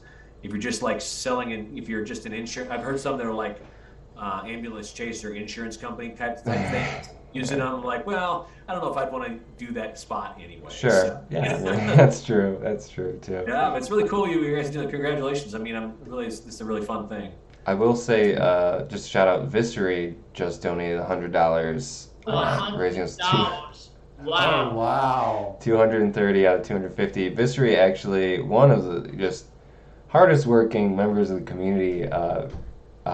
Like dives deep into the code, trying to find bugs, and runs basically by themselves. Runs the I online league. love this community. Yeah. Wow. So it's, He's fighting stuff even I don't even know about. yeah. That's Like even Lil Cake something. helping us all out. Very cool. There was Amazing. actually just this past week we figured out Visery figured out how to return the runners back on a pop-up. Oh. Yes. Yeah, so that's one thing about this game is it automatically runs your players on a pop-out like slowly. I guess they just want to make it kind of easier to play. But you know, as we are so good at this game because we play just so much because we're the biggest nerds, it's one of the things that bothers us because it creates double plays a lot where you would, you know, want a guy to be sent back or whatever. So Yeah, of course. that's something that a few developers, Question Monkey, Lil Cat of course, and Visery, and just these are just shout outs. What is a phone is the name of another person who's been helping us out a I was lot. going to shout out What is a Phone because he's doing amazing work with decompiling the game and labeling just about everything. Yeah, what is a phone? Like this was another person who was doing some work by themselves and just like just like blew our minds with all the work they've been doing. We got I just only decompile the online stuff, but What is a Phone is decompiling of just about everything. It's an effort and a half I truly appreciate. yeah, basically going line by line from the old code and trying to translate it, and it's Wow. a massive undertaking. And basically came to us and was like, "Look at all this stuff I did," and now we're like, "Okay, now we can go ahead." How many folks do you guys have like actively involved on a regular basis? That's a great question. I just have no idea. Yeah. Ian, we have so many signups for online, just Really? like the basic signup. Like I guess I don't know if I should. It's like 1,500, over 1,500. Wow, that's incredible. And then and then of those 1,500 though, you know, conversion rates, etc. About 300 are in the Discord channel so that we talk to each other and communicate. Okay. And of that, I'd say there's probably about 15 people involved with kind of the Continuing running of development. leagues and left. It's You sort know- of treated like open source, where you're just. Oh, it is open source, yeah. Yeah, that's what I mean. Is whereas whoever has a trigger or And that has kind of been like, I know a little bit about programming. I'm not a great developer. I did like some of the front end stuff for the website, Okay. but definitely not my skill expertise. Right. But what I have been, what I do try to do is find people or like get the word out that like, hey, we're doing this cool thing, and so many people just jump on. And one person jumped on just now. If they want to unmute and talk, Question Monkey, who's been doing a ton of work getting the game, we're fixing bugs, and he's been just extremely helpful in the whole process. And Wow. yeah, like you said, it kind of started, pretty small and slowly growing Yeah. over year over year. How many years has it been going? This is the one whole year since the online was unlocked, but there was a community started from Reddit. Oh, If you're okay. aware. And it was like it was a league where we played against the computer and then we compared scores. It's just still going on. It's awesome. Yuria That's fun. and Crazy Eights and G Schlim, these guys all created this small community, and like this online is another portion of it. So Sure. and people, when they find out, they get really excited about it, and we say, awesome, let's play, because this is I think it's very exciting, very fun, and Yeah. a lot Very of, cool. lot of committed people. It looks like the game ended here, 6-5. Melonheads win. I think that was a home run by Angela DeVecchio for the win. Is anyone paying attention to the game? 'Cause Yes, I that am was not. a walk-off home run by Angela, which is even more fitting since it was by Rajas/Barrett. Not Rajas got the home run. Rajas second place in 2 seasons of our league, so very exciting. Also, when Dolores joins, she is actually a voice actor for Angela, I believe. So Yeah, there's a lot Good to talk timing. about there. Do you know if she's joining soon or not? yeah, she'll be on here shortly, actually. Perfect. You're the I best. recognize her name, but I don't know her. I don't know if she was I thought everybody was recorded in Seattle, but I'm guessing that she was. yeah, and we recorded down at in Seattle. There's a voice studio called Bad Animals, Mhm. and if you know the rock group Heart, that was the name Yeah. of one of their albums. It was called Bad Animals. And the studio, they owned it for a number of years, and Nancy Wilson did. Mhm. And used to be all music only. They started doing commercials and voiceovers. So yeah, we did. That's where I've done some Falco too. It's the Bad Animals. So That's a cool name for a studio. yeah, it is. They've got the kind of funky animated animals from the album that are in all over the studio. So they got their gold records on the wall. At least they used to. I don't know if they still do because they don't own it anymore. But I do Yeah. wanna shout out a donation from Yuck Yuck12 for $6.90. Thank you so much. And then we have DLW2711 who just played, wants to know how to donate. So you can contribute. There's a button on Twitch. If you like to exit full screen mode, it should be a button. It's a PayPal donate. So you can do that, and you can always just donate on your own time as well. It's fun here to see the tally go up, but you can do that as well. And then also Dylan Myers Foundation that he's wants to support the Crohn's and Colitis Foundation, the Indiana chapter.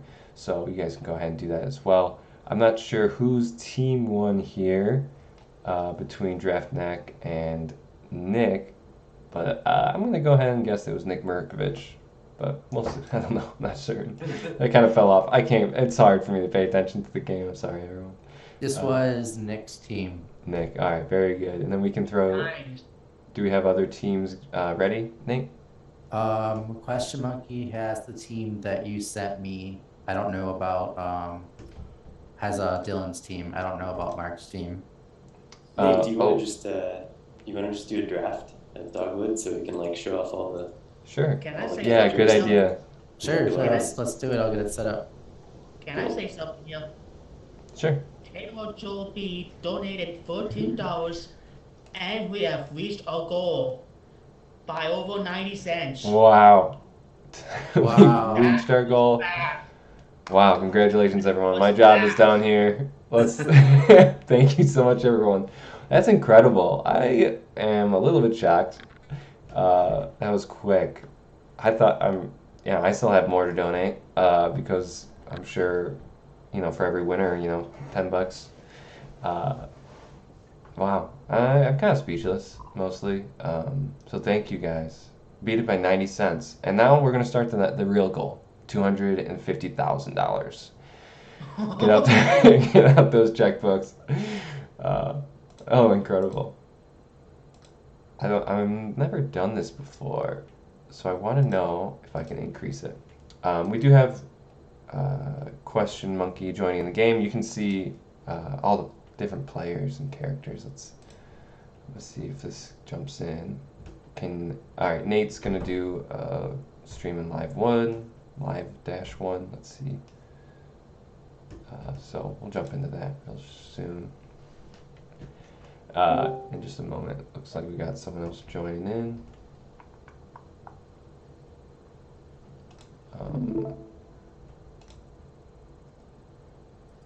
Sorry, folks.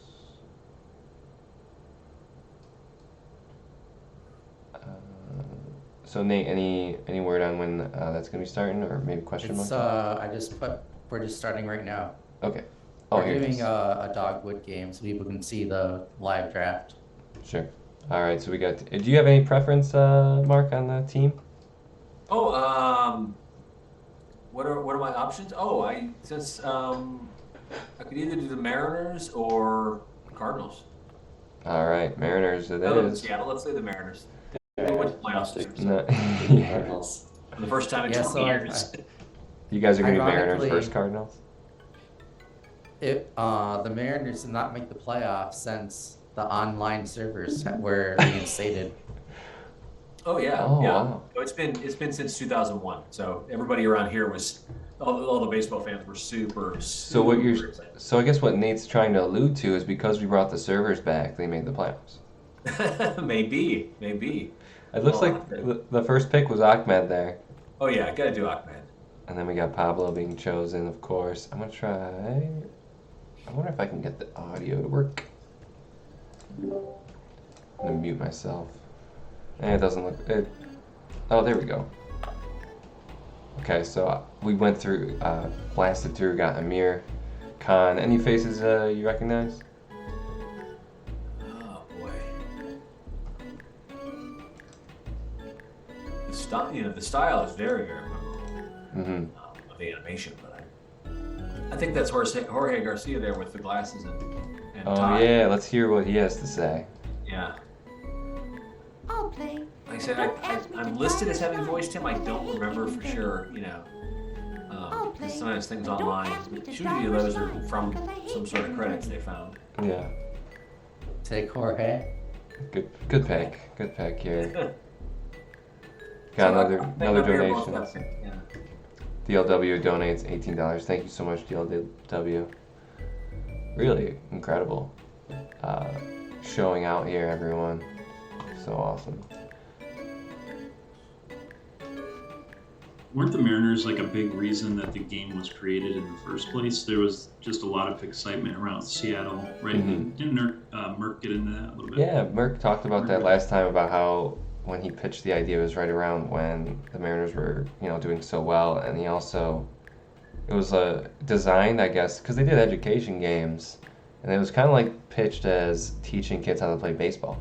Oh yeah. And you can kind of see that in the game because, for a few reasons, one, the stat keeping is wild. Like they keep slugging percentage, everything. But like RBIs, runs, errors, everything. And if you click on them in the game, like Sunny Day will describe what that means, Sure. which is really cool and educational. And I think that was like one of the coolest parts of this game was just like being a stat nerd and like, because it's a fantasy that I think everyone kind of had when they were playing baseball in their backyards, like keeping your stats like a pro. And then also all the rules are extremely accurate. Like the tagging up rules, ground rule doubles. They did not need to implement infield fly, but they did. And so it's like all these fun little important parts of the game to teach kids. And, Yeah, that's back when Ken Griffey and Jr. and Randy Johnson were both playing. So yeah, big deal around here. And Humongous was based around here. Yeah, their bias is definitely shown because like all the former Seattle guys are in the game. You guys are taking picks here. We got Sally Dobbs being chosen. Yeah, is there any other players that we want to be picked? Who's that, me? Yeah. Sure. Oh, I don't know, boy. Trying to remember. I don't really remember any other names.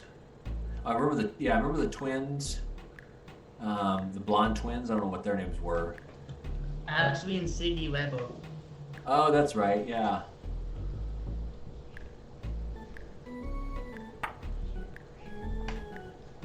Yeah, it's really, I love how much depth they went into in the character interactions. Like the Webbers play much better when they play together. Their stats enhanced. Interesting.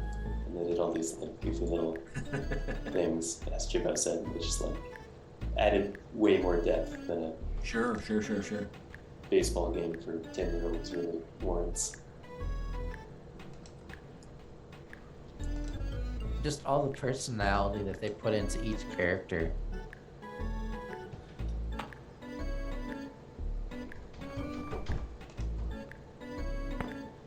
There's not a lot of baseball games where they actually try to add personalities to the characters.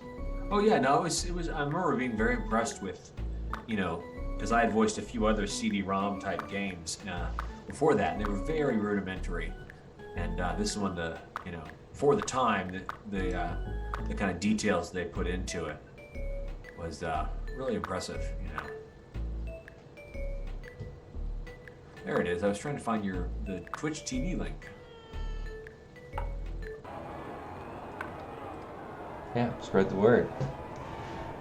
Yeah, because I'm on the Zoom, obviously. There it is. Yeah, the Mariners Cardinals. That's great. You're just seeing the feed from the. Oh, is it work or is the screen share working?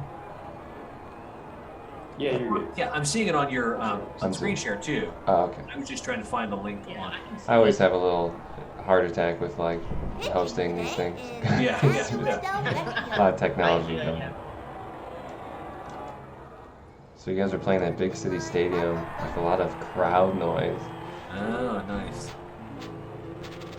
This was another thing that was not originally in the game that the developers, or I think it was either Question Monkey or Bizuri, added to the game. I think that was Question Monkey.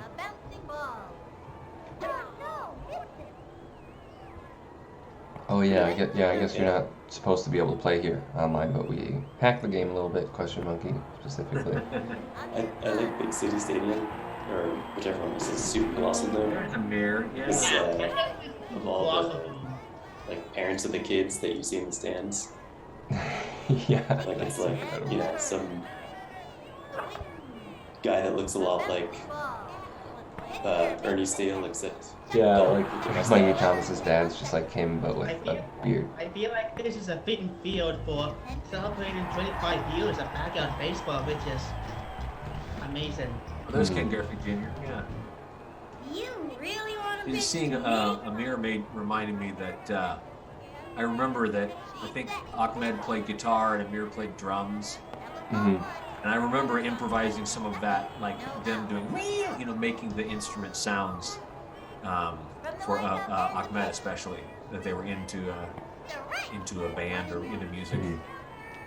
Yeah, the fact that Ahmed has like headphones while he's playing is Yeah, is exactly. so great. Yeah, Ahmed has headphones. Mhm. Yep. And then I believe Amir does do air drums or actual drumstick No, drums. he just like they sort of pretend to like they're in a band, Mhm. that they're rock musicians. It's sort of saying rock and roll or using that term, Mhm. that falsetto voice.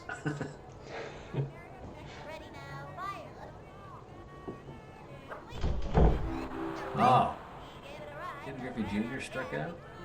You said you did Yep. you studied broadcast. Did Yeah, you yeah, do any why games?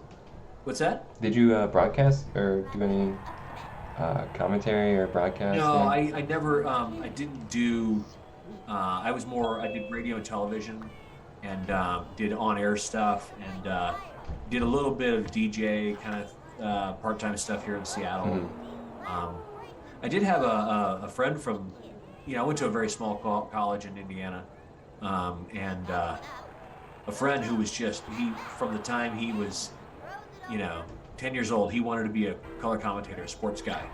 And we had some sports, but we didn't have a TV station or anything like that in college. And he would go to the college basketball games and just take a tape recorder and record himself doing play-by-play. Just to and then he would analyze it. Yeah, studying. And That's so awesome. his internship was like at a TV station in Indianapolis. And for the final internship, they let him do the sports report after the news with the anchors introducing him, and that was his resume tape. And he ended up doing sports in Evansville, Indiana, and then in Lexington. But he ended up being like an operations vice president for ESPN Radio in LA. Like he worked his way up sports radio kind of things into management and then running like all the West Coast operations for ESPN. So it was one of those things where he, it wasn't what he planned to do, but he ended up being big time in sports comedy, play-by-play stuff. And I think he got out of ESPN world, but yeah. So I had one friend that he was serious about it, but going to a small school, there's not those opportunities. So he just created his own, That's awesome. Just Yeah, super that's impressive. so Yeah. cool. That's smart to do that. Super impressive. Yeah. We were all like, man, Dave, you were dedicated, man. And he was, he just made his own opportunity. So That's awesome. We do have Dolores just joined. cool. Dolores, are you there? Right now it's muted, but Hey, Jim, I Can got you hear something me? for Mark. yeah, sure. One second. Dolores, welcome to Thank you. the Backyard Baseball charity event. Thanks for joining. We did reach our goal incredibly enough recently. So $268 donated by the community. Mark's been here with us. Was a voice actor on Backyard Baseball. And then we also have Dylan Meyer here, professional golfer who had played Backyard Baseball in the past, and we chit-chatting about it. And then of course you are here as well, Dolores. And can you tell people what your what part of the game, I guess, are like? I'm trying to phrase it. Sorry, I've been talking too much. Yeah, no. How were you involved in Backyard Baseball? If you can. First off, I don't know if you can you guys see me or? No, oh, I'm sorry. I should Yeah. say. You can be seen by people in the Zoom chat, but not on the live stream for other people. So Okay, cool. if you want to turn off the video, that's totally fine as well. All right, no worries. This is my first time doing Twitch, so. Oh, well, So there you thanks go. for having me. It's pretty Of cool. course. Yeah. So I I asked myself today. I said, what was my very first my first video game that I voiced? And I was like, was it Backyard Baseball? And I do believe it was. Wow, that's awesome. Yeah. That's awesome. So I was just going through. I was like, I pulled out an old resume and then looked at a more current resume, and yeah. So I did just a bunch of voices for Humongous. They were really wonderful to work for. Mhm. Really generous and gave great direction. Because I am, I'm an actor and a voice artist. I'm not a sports player so much. Mhm. So they would give me direction, like, when to be super excited, or or oh no, you missed, or whatever. So that was great direction. Yeah, everyone yeah, I've so- talked to, like we had a couple of the creators on last year, and everyone I've talked to has had such fond memories of Humongous Entertainment, and Yeah. I love hearing about that, and it's always wonderful to hear professional work and relationships and have such a positive impact. It sounds like it did for you as well as your first, I don't know, maybe not first gig, but maybe like one of the bigger gigs starting out with Backyard Baseball. Do you remember some of the characters that you may have voiced? We have a little list because we should look at the credits, but Yeah. Excuse me, I've been fighting a cough, so I'm sucking on cough drops while I talk to you Yeah. guys. No problem. Yeah, Vinny the Gooch, Earl Grey, Earl Grey was soccer, Mhm. which you probably know. Ernie Steele. I did so many voices for Humongous, and sometimes, I mean, I had my designated voices I'd go in there for, Mhm. and then I'd go in for pickup lines, like if we needed to redo something, and then, sometimes when we were done recording, you want to try this character, you want to try this character. So, I mean, I think there are some characters that I voiced that I don't even know their names. That's awesome. That's great. If you can probably see on the screen, they got kids playing baseball right now. Yeah. First base is Ernie Steele. Do you perhaps remember him? He always So- was telling the jokes that he thought were really funny. Yeah, that's awesome. He's obviously a fan favorite. I think all the characters people love so very much. It is incredible, and people are pretty impressed here that you still have the voice.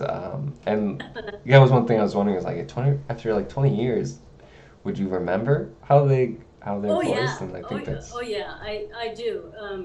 Well, especially Ernie Steele and Vinny the Gooch, and I'm constantly working on my voice. So Mhm. I live out in the country and I talk to the animals, and and there's like a raven that I talk to, and so I'm always trying to stretch my voice and stuff, and he talks back. We talk to each other, so at least I know I'm going somewhere, but I don't really know what we're saying. There was a request in chat that they want to hear Vinny, but I said that they have to earn it. So we'll see if they do a donation there for us, and if you're willing to do the Vinny. Well, I'm sorry. Sorry, you go ahead. I was thinking that Vinny the Gooch, he could have had. The direction that they gave me, it was, and I think it's out there, to be a young Howard Cosell type, Mm-hmm.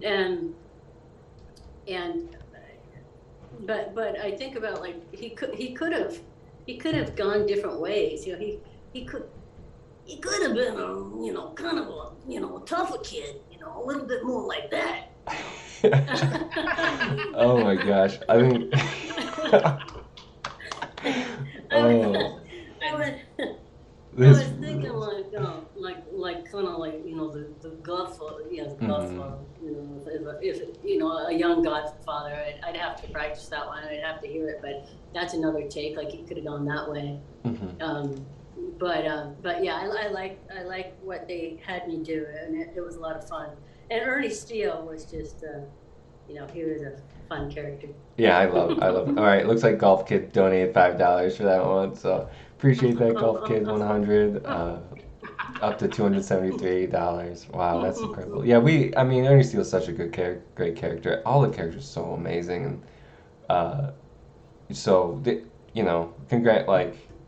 don't know. How does it feel to, be a part of these like iconic cultural characters? Like, everyone my age range knows these kids, Backyard Kids, no matter how much they played. It's just so memorable. So, did you ever think that these characters would live on so long after, Well, 25 years? yeah, I didn't at first. I didn't know what I had recorded. I got into radio, doing voiceover for radio, and then I did a lot of theater, and then when the auditions came for the video games, it was a new thing, and so, of course, they're the old school Ataris and that kind of thing, Pac-Man and stuff, but I did not have a clue as to how big it would become, and it's great because I do hear from people, and they, it's really neat that they'll reach out and say how much joy it brought them, or still brings them, and I think that's awesome. Yeah, we've got a huge community, and we all love talking about the characters and stuff like that, and playing the game still. And there's so many Yeah. people who still do it today. It's one of the games that I don't know that many games 25 years later people still play. So That's great. it's incredible. That's I did have Yeah. someone in the chat mention that you may have voiced Angela Del Vecchio, if you remember. yes, I did. The I sibling of don't Tony. just voice boys. Oh, okay. She is like a very divisive player in the game. I think everyone loves the character, obviously, but she has like a skill set that some people love it and some people don't. They don't use her that well. But so I think a lot of people are very excited to know that Angela Del Vecchio is here with us today. I do have. Let's see what to do. Let's see. It looks like in backyard football I did Gretchen, Kimmy, Angela. So Gretchen would just like, how did you do the rambling for Gretchen? Like the hyper- Yeah, I did. Yeah, they give me the copy, they give me the script, and I just the copy. like she talks really fast, or she's super hyper, That's incredible. Yeah, and and that's yeah. awesome. In baseball, you can hear her just like talking for a very long time in the outfield, like, because it's part of the chatter, like the "Hey batter" stuff. So yeah. you really hear that coming through, and it really gets in your head when you're trying to play the game. Now I'm sorry. So I don't know if I did do that Gretchen in backyard baseball. I know I did her in football. Mhm. I did so many voices for them, Junior Sports Network, and so I know the main characters I did, and I have it on my resume that I did Gretchen, Kimmy, Angela. Those were some of them, but that was backyard football, I think. But baseball, Vinny the Gooch and Ernie. That's awesome, But yeah. Let's see. So that's incredible. Yeah, I think everyone's pretty much like in shock right now with hearing some of this, but it's really awesome that you joined us. One question I have that I say to all my guests, or ask everyone so far, the lead-in question is, did you play any baseball, little league, or wiffle ball, or softball growing up? That's a great question. No. No, well, I can't. I tried. I was a team captain for soccer in 5th grade, and I don't know how that happened. But Was your parents the no, coach? actually, but funnily enough, not growing up, but I in college I just became this exercise fanatic, and I taught aerobics, and I taught aerobics at San Jose State where I went, and I used to, I used to like run 5 miles a day and do 100 push-ups a day and 200 sit-ups a day, and I used to be very active that way. But that stopped. Yeah, I don't do that anymore. But Sure. my brother, he did. He's an artist, but he didn't go that way. But he could pitch. I believe it was 96 miles an hour. That's pretty fast. He just an amazing athlete. Incredible. So he but yeah. played baseball up into college or anything like that? No, he just, he kind of just would go hit balls and, Oh, wow. and just play with his friends and but so yeah, as far as sports, not so much. I was doing a lot of art and acting and a lot of theater, and from elementary school, junior high, high school, college, and then I did a lot of theater. One thing I was going to say, it's really nice to hear from people as far as the iconic games and being part of these games, because a lot of times voice actors are really are kind of forgotten about. And although we're considered like kind of contract players, you go and you do this voice and now you go and the game is belongs to a company, but we help create the character. We don't create the character, but it's like an actor with a script, right? You know, there's an actor on stage or an actor in film. Well, they have that script, but they make that character come to life, you know. And so it's really nice, you know, the actors on film, you know, they'll get the accolades and TV because you see them and you see them talking. But those of us who are more, you know, in the ether, you know, it's really nice to get a shout out. So. No, yeah. Well, we all appreciate the work you did in creating these characters so lovable and memorable. That's really, really awesome. We hear your voice literally like every day. That's so funny. That's so funny. So I've heard that with the other games I worked with for Nintendo. You know, the guy was like, "You're in my living room," you know. Yeah, Mark actually works with Nintendo a bit too. Mark Lund, who's on the call as well, he does Falco. He basically is Falco, he says. Okay. Well, recently, yeah. Yeah, so, Awesome. And then Dolores, what was your contribution? I think Bowser Jr. was that?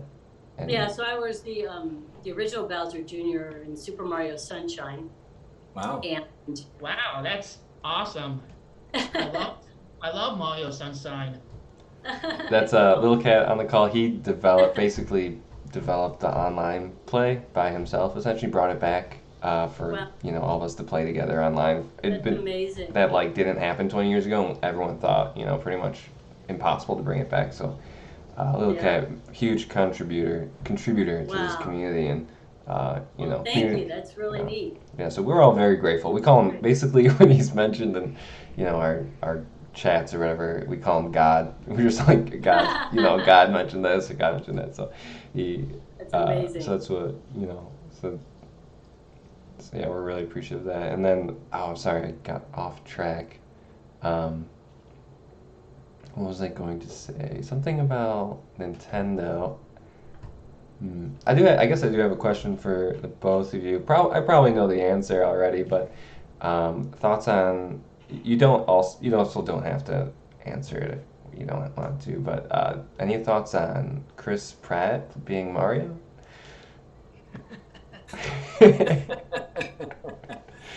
You know, go ahead, Mark. I understand why celebrities are used in animated voice movies. You know, since you know, I mean, and that's not a new thing because you know, even some of the old Disney movies from the 70s, you know, you would hear Bob Newhart in there or something like that. They didn't use them to promote the movies, but they were still hiring actors to kind of embody these characters, so the audience would feel they'd feel familiar and they could empathize with the characters, I think, more easily. Yeah, even I think, and then also really old animated, they basically rotoscoped actors. Yeah, well, they would do that, Yeah. too. They would film them and then animate off of that. Yeah, so I wonder if that's kind of how that comes Yeah, out too. that I don't. But so I understand why Chris Pratt. I don't think he was the best choice. I thought his voice work in the Lego movie was great. I thought he was totally appropriate. But he is not a character actor. You know, so Chris Pratt is Chris Pratt is Chris Pratt, I feel. Yeah. I love him. It's on screen anyway. I love him on Parks and Rec. I thought he was great in the Marvel movies as Peter Quill. But I've only heard a couple of the clips from it, the trailer thing, and would not have been my first choice. Totally. Like I said, movie's not out, haven't heard it. Sure. Mario is Italian. You know, whether you hire Charles Martinet, is that his name? Hey, yes. Yeah, who's been doing it forever. Yeah, I don't know. You know, whether you need people who can promote the movie. So I understand going to a Hollywood Hollywood actor, but he would not have been my first choice. Totally. Yeah, it's just something I saw on the internet, and well, Yeah. I know people, even when it was announced, were, you know, super upset. maybe that was part of the plan. I don't know. But, Yeah, you no press is bad press kind of thing. I don't know. Dolores, any thoughts, opinion? Well, it's funny. I really don't know Chris Pratt. I know his name. I um, I've read stuff on Reddit, about like the string of people talking about who's been cast, that kind of thing. I don't know. I guess I don't have much to say. You can pass. about It's it. fine. Yeah, I'll take a pass, but I'm available if they need a Bowser Jr. So. Yeah, we'll try and, send him some emails, maybe start something viral there on Twitter and try and get, like, hey, it would be great, Bowser Jr. So it looks like we got finished to this game. Nate takes the win, Seattle. Congratulations to Seattle. I guess Dolores and Mark both from Seattle, I guess that makes sense. Yeah. So congrats on that win. Congrats on making the playoffs again this year. It'd be really cool if there was a new game that we should have Bowser Jr. and Falco as characters in the game. Hey, that'd be cool. I'm like kind of surprised they haven't both because of Super Smash Brothers. Bowser Jr. could definitely be a character. I don't know. Maybe. I did. I was also going to say I did a couple other voices. Wiggler is one, and then I guess all of the female Piantas, which are fun because I was watching them today and I was like, that's pretty clever. Like there's one of it was sneezing and I'm like, that's kind of cute, But yeah, so those were some other ones that I did. But yeah. From the chat, someone named Code on Twitch 78 says, can I just say Delora is awesome? Dolores, you're awesome. You're awesome back. Thanks. You're awesome back. Look at that. That deserves a donation to charity. Come on. Set Freak Show as well says same. Wonderful. I think Dylan, you maybe had a question for Mark at some point. I think there might have been some connection there. Dylan Myers. Mark, go ahead. You said that you had a friend that came down to Evansville, Indiana. That was a sportscaster. Huh? That's where I'm from. I'm originally from Evansville, Indiana. What was the sportscaster's name? His name is Dave Shore. He was yeah, I've heard that name. Yeah, I happened to live in that right after college. I lived in Vincennes for a year with Vincennes area with my parents for a year. This is like 1989, 90, and Dave came out of college and got his was an honors the sports guy, weekend sports guy on whatever the NBC affiliate there in Evansville is. So yeah, I get to watch my friend Dave on TV every weekend. So yeah, like I said, he moved on to other markets and then got into sports radio, and I think he's out of sports now, doing something with running a charity in North Carolina. But yeah, that's funny. That's Evansville. awesome. Yeah. What a small world that is. It is, yeah. I lived down that area for about a year. My parents were there for about 4 years, so visited often. Yeah. There you go. Very fun. All right, cool. We're gonna try and set up another game here. We'll keep on going. I think maybe wrap up in about 10 or so minutes, but thanks everyone for hanging out with us tonight. We reached our goal, $288 raised. Please go ahead and head over to, if you're feeling charitable as well, check out Dylan's charity or charity he wants or supports, the Crohn's and Colitis Foundation chapter in Indiana. Very great charity, and as well as St. Jude's. I think Dylan's team, I'm not sure if they won or not in that round, so we'll see. I'm not sure if that's going to change how much you donate, but it's been an awesome night. Just really thankful for everyone joining us, and I think it looks like we're going to get another game here. Someone in the Discord wanted to ask if Dolores and Mark wanted to play each other. If you guys can show me how to play, Dolores, you at any moment, I will walk you through it and get you set up, start to finish, anyone, anytime. So It That's is a lot of fun. So yeah, just email us. You got our email. We have a tech support, a very active tech support. So we'll get you set up, and anyone else who wants to play, we'll set you up. It is basically free. I don't know how to describe that, explain that, but yeah. And then Tyler says, Vinny commentary for the kids, hashtag. Can you show her some kids and see if she can voice them again? Question Monkey donates $58. Thank you so much, Question Monkey. All you do for us. It's amazing. Yeah, so Dolores, if you're up for it, you do not need to be obligated, but we can maybe Mark as well, and maybe show some kids off, the Backyard Baseball kids. And then if you want to try their voice or make one up, maybe, might be fun. I don't know. Maybe a couple minutes. Yeah. Well, I was thinking that Vinny might have a cousin.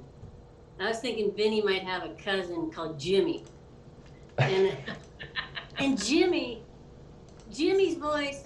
Let's see. I was thinking kind of like, well, there's Jimmy the Smooch, and he can kiss that baseball goodbye because he's Jimmy the Smooch, and he smooches the ball and it flies. I love it. I Incredible. absolutely We're love adding Jimmy the Smooch into the game. Jimmy the Smooch. I'm gonna try and Yeah, I had an idea, but there might be kids listening. So, Yes, well, that looks along like the line of Vinny the Gooch, you could do something that's more gang, kind of like Italian mobster kind of thing. I don't remember what your Vinny was, Dolores. I remember the character, but let's see. Yeah, so I'm trying to get a picture. That one's I guess the ones that you've done, Dolores. So that's great. He would kind of talk like this, and he was a cool cat. He just took it easy, and he ate hot dogs with a lot of mustard. That's so funny. So great. Yeah. There you go. Thanks. Good. Very nice chat. Here's another thing that is asked all the time is if there's Backyard Baseball 2025, if they bring it back, are you guys on board to do some characters? All right. Yeah, Well- I'd be on board. Well, yeah. So one thing I've always told basically everyone is when I win the lottery, I'm buying the franchise, and then Please. yeah, I know. We have a little bit of a pack. There's about like 50 or 60 of us, so if we ever make it big, we'll There you go. Yeah. we'll get that going. Like I said, I could do it from my house now. Yeah. I could get Actually, a we're gonna video. fly you in. We need you, Mark. Okay. In person. Sure. You booked the airfare and all. Absolutely. No, yeah, for sure. I won the Ancillary things. from a multi-millionaire. I won the lottery. It's There you all go. good. There you go. Very fun. Yeah, that's a dream basically everyone has, but it seems to be the franchise is a little bit tied up. There's a lot of it's a question everyone asks, like who owns this nowadays? And Atari bought Humongous, yeah. Yes. years ago, and so I don't know who then. Is it Hasbro? Or... I tracked it down a bit. Did you? Yeah, and then talked with Nick Merkovich as well, one of the creators, and it basically they separated Humongous and Backyard Sports separated at some point. And there was a company that made Backyard Sports applications. It was like a fitness type thing, kids fitness, and then they also almost had a movie made, or they were like thinking about it, and then so that studio. So Backyard Sports, whatever company had it, they I think went bankrupt or something, and then it was bought up by a shell corporation called like Evergreen, I think. Evergreen Group is now known as Day 6 Sports Group. I'm just There you looking it up. So it says all the stuff like they own everything or whatever, but that's just because they went out of business as well or something along those lines. And then the individual who was gonna make the movie in like 2016, I think, bought the IP. So that's my update, or they say they did on LinkedIn. So that individual it's an individual purchase. It looks like, so that person owns a studio or a production company. He owns the IP, but he doesn't seem to be doing anything with it. Yeah, which is a little unfortunate. We've had some rumors about another company who kind of revitalizes games has been poking around, but it might be too hard of a task because of how old the Yeah, code someone is. who owns Night Dive Studios is poking around to see if there's any source code for the game and whatnot, but unfortunately, it's not around. It always puts us in a funky spot because I'm always like, well, when am I getting this sued? Like, Interpretation is important, people. no, I don't think that'll happen. But it's interesting to see where it might end up going, and we're excited to see whatever happens. So It's a fun journey. it's been a heck of a journey, like, and, with this community, and wow, and you know what? $346 raised for charity. That's pretty incredible. I did not expect that, so thank you, everyone. Yeah, thank you, everybody. Seriously. Thank you for having me. Yeah, thanks so Yeah, much, it's- Dolores, been Mark, Dylan for jumping in, being our professional athlete guest. We always try to get Marty Cordova joining. He's a baseball player who's in one of the games. We invited him once, and he unfortunately got busy at the last minute, so it's always we tried to get him on, and Nick was a little busy, and so thanks everyone for joining today. I think it was wonderful. We'll maybe next year if you're up for it, another charity event. We'll Yeah. probably bug you again and send you a message, and we'd be excited to have you guys again. This should be an annual thing. This is amazing. Oh, that would be totally cool. Yeah. Just to for backyard, I just saw for backyard baseball 2007. I played Derek Jeter and Eric Chavez. So Oh, I just nice. wanted to throw that in because I guess that, they had us play these famous sports figures as little kids. So Yeah, But yeah. like I said, the ones I named are the ones I remember, but I remember doing multiple, Mhm. yeah. more players than the ones I can remember. We play the game enough that we beat it enough that we'll see the credits and we'll let you know. So we look through the credits, and people were so excited to hear that you guys are joining. I think it's just amazing that you took the time to spend with us, and Sure. really made our night, and thanks so much. Well, thank you. Thank you. It was really fun. All right, and that'll wrap up tonight's stream. I'm a little bit tired. I don't know if you even noticed that.